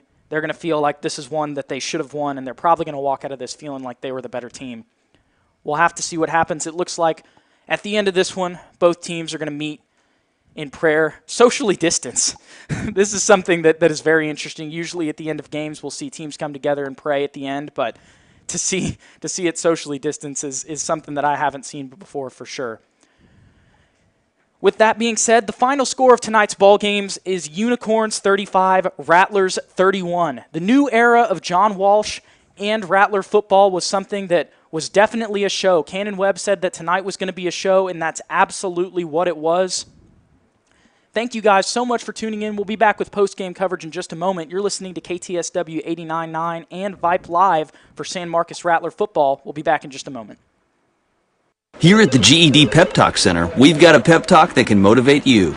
Sometimes things don't always turn out the way you want them to. You can improve your future. Now get your game face on and take the first step towards a better life. Hurry up! Don't make me repeat myself. Whatever level of motivation you need, we've got a pep talk for you. Call 1-877-38-YOUR-GED or visit yourged.org for your pep talk and for free classes in your area. GED is a registered trademark of the American Council on Education. Brought to you by Dollar General Literacy Foundation and the Ad Council. How's it going? I'm having a stroke. Are you going to shake my hand? I'm having a stroke. Wow, you're not even moving your arm. I'm having a stroke. When someone is having a stroke, they may not be able to say it with words, but their body language will tell you loud, clear. Look for FAST. F, face drooping. A, arm weakness. S, speech difficulty. T, time to call 911 immediately. Know the sudden signs. Spot a stroke fast. Visit strokeassociation.org. Brought to you by the American Stroke Association and the Ad Council. Summertime is always a lot of fun, but no one should forget that heat can be dangerous. To enjoy your summer and avoid possible dangers of heat, be aware of temperature changes by listening to local weather forecasts. Discuss heat safety precautions with your family members and be prepared for possible power outages. For more information, go to redcross.org and search heat safety. Be informed and stay cool. The message from KTSW, the other side of radio. Welcome you wouldn't walk out into the rain without an umbrella, or go out into the cold without a jacket. So why go into the sun without sunscreen? More than 3.5 million cases of skin cancer are diagnosed in the US every year. So why take the risk? Apply sunscreen that's SPF 30 or greater on any skin that's exposed to the sun every 2 hours. For more information about skin cancer prevention and other healthy skin tips, visit aad.org. A message from KTSW, the other side of radio. Welcome back to San Marcos High School Rattler football on KTSW 89.9 and Vipe Live. We thank you so much if you've joined us tonight and went on this wild journey. You know, this was our first broadcast since about March on the radio as well as on Vipe, and I know that I even had my struggles at the beginning of this one, just getting back in the rhythm of play-by-play. But I think as the game got better as time went on, so did the broadcast. So we truly appreciate all of you who have tuned in tonight. Right now, Coach Walsh is probably about to give a 30-minute speech to his team at around midfield, just talking about the positives in this game. And I know he talked about how failure is the foundation for success. And, Josh, there were a lot of mistakes in this game, but the fact that the Rattlers kept themselves in it and had an opportunity to win this game is a huge testament when you think about last year, this game being 48-7. And as we mentioned, just nothing to hold their head down on. At the end of the game, they really had an opportunity on that fourth down play to extend the drive and to win the game. That's the most important aspect in Isaiah DeLeon, sophomore, but his first ever varsity game as starting quarterback. This is a very valuable learning lesson for him in his very first game. So I truly believe DeLeon and the Rattlers will bounce back. They stayed competitive. As we mentioned in the pregame, this is not a district game, but it definitely felt that way. And I think that the Rattlers, moving on throughout the season, have some momentum on their side, regardless win or loss. This performance tonight was incredible. Absolutely, Josh. A 35-31 victory for the Unicorns. The Rattlers, unfortunately, weren't able to complete the first win against New Braunfels since 1982, but luckily for them, Cannon Webb, Caduso, and Bossi, all those guys, they won't have to deal with the 80s music in the locker room anymore. And this is no disrespect to Lockhart going into the next game, but just as someone who's followed high school football and going into this season, Lockhart is probably objectively not as tough of an opponent as New Braunfels is. Not to say that, not to take anything away from the hard work that those kids out in Lockhart put in, but going into next week, this is a very winnable game. I mean, the San Marcos Rattlers have an opportunity right now to split non-district games, and really that's all you want to do. If these are learning games, this is where you want to get better. And like we said, turning around from 48-7 to having a chance to go down the field and score on the last possession is just, a phenomenal turnaround. You can already see the change and the culture change for Coach Walsh. And I think before we go any further, we got to talk about Kenai Guidry.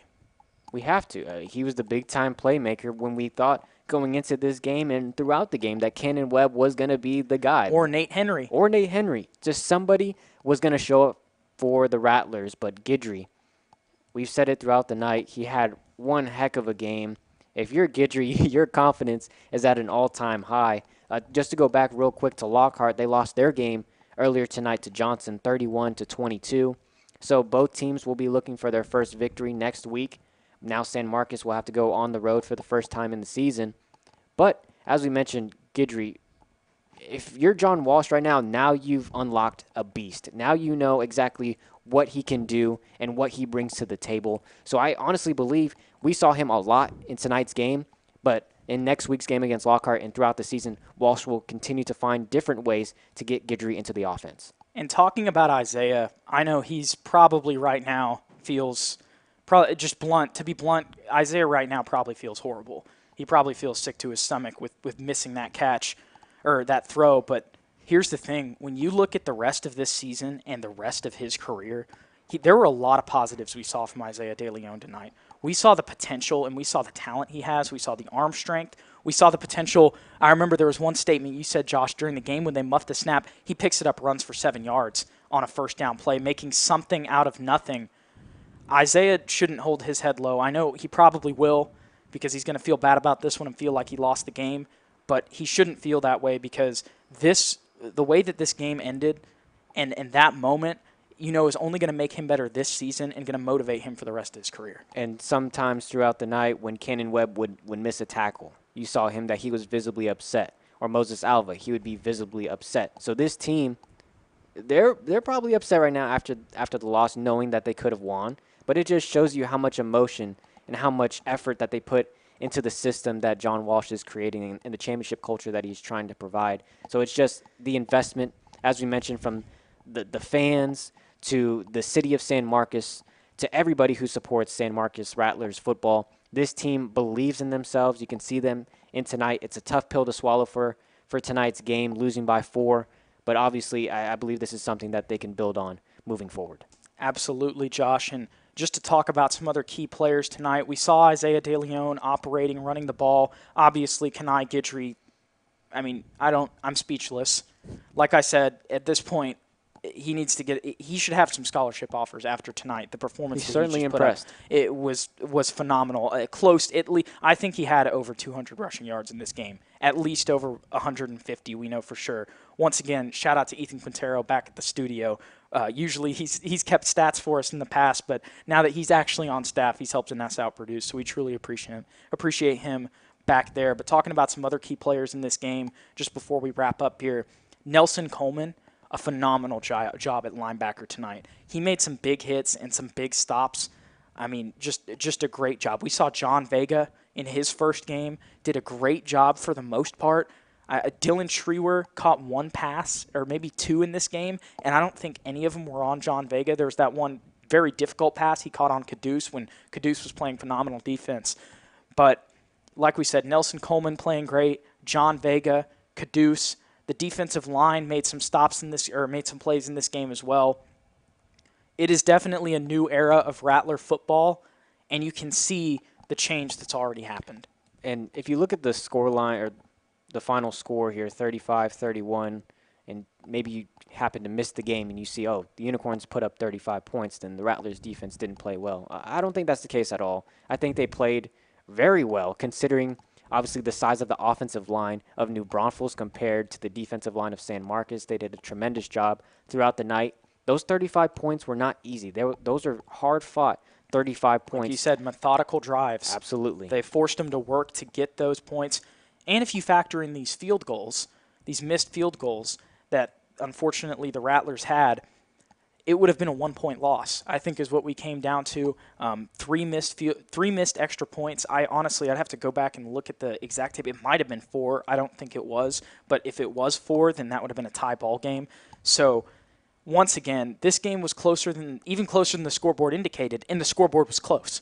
Yeah. So that should tell you everything that you need to know about this game. Once again, thank you guys so much for tuning in to the first Rattler broadcast of 2020. We will bring you Lockhart on the road next week. For that one, it'll be just me. So unfortunately, you'll have to deal with my antics, and you won't have the pleasure of having Josh on your radio or on your live stream. Thank you guys so much for tuning in to San Marcos High School Rattler Football on KTSW 89.9 and Vipe Live. We'll see you guys next week, and it's so long from KTSW.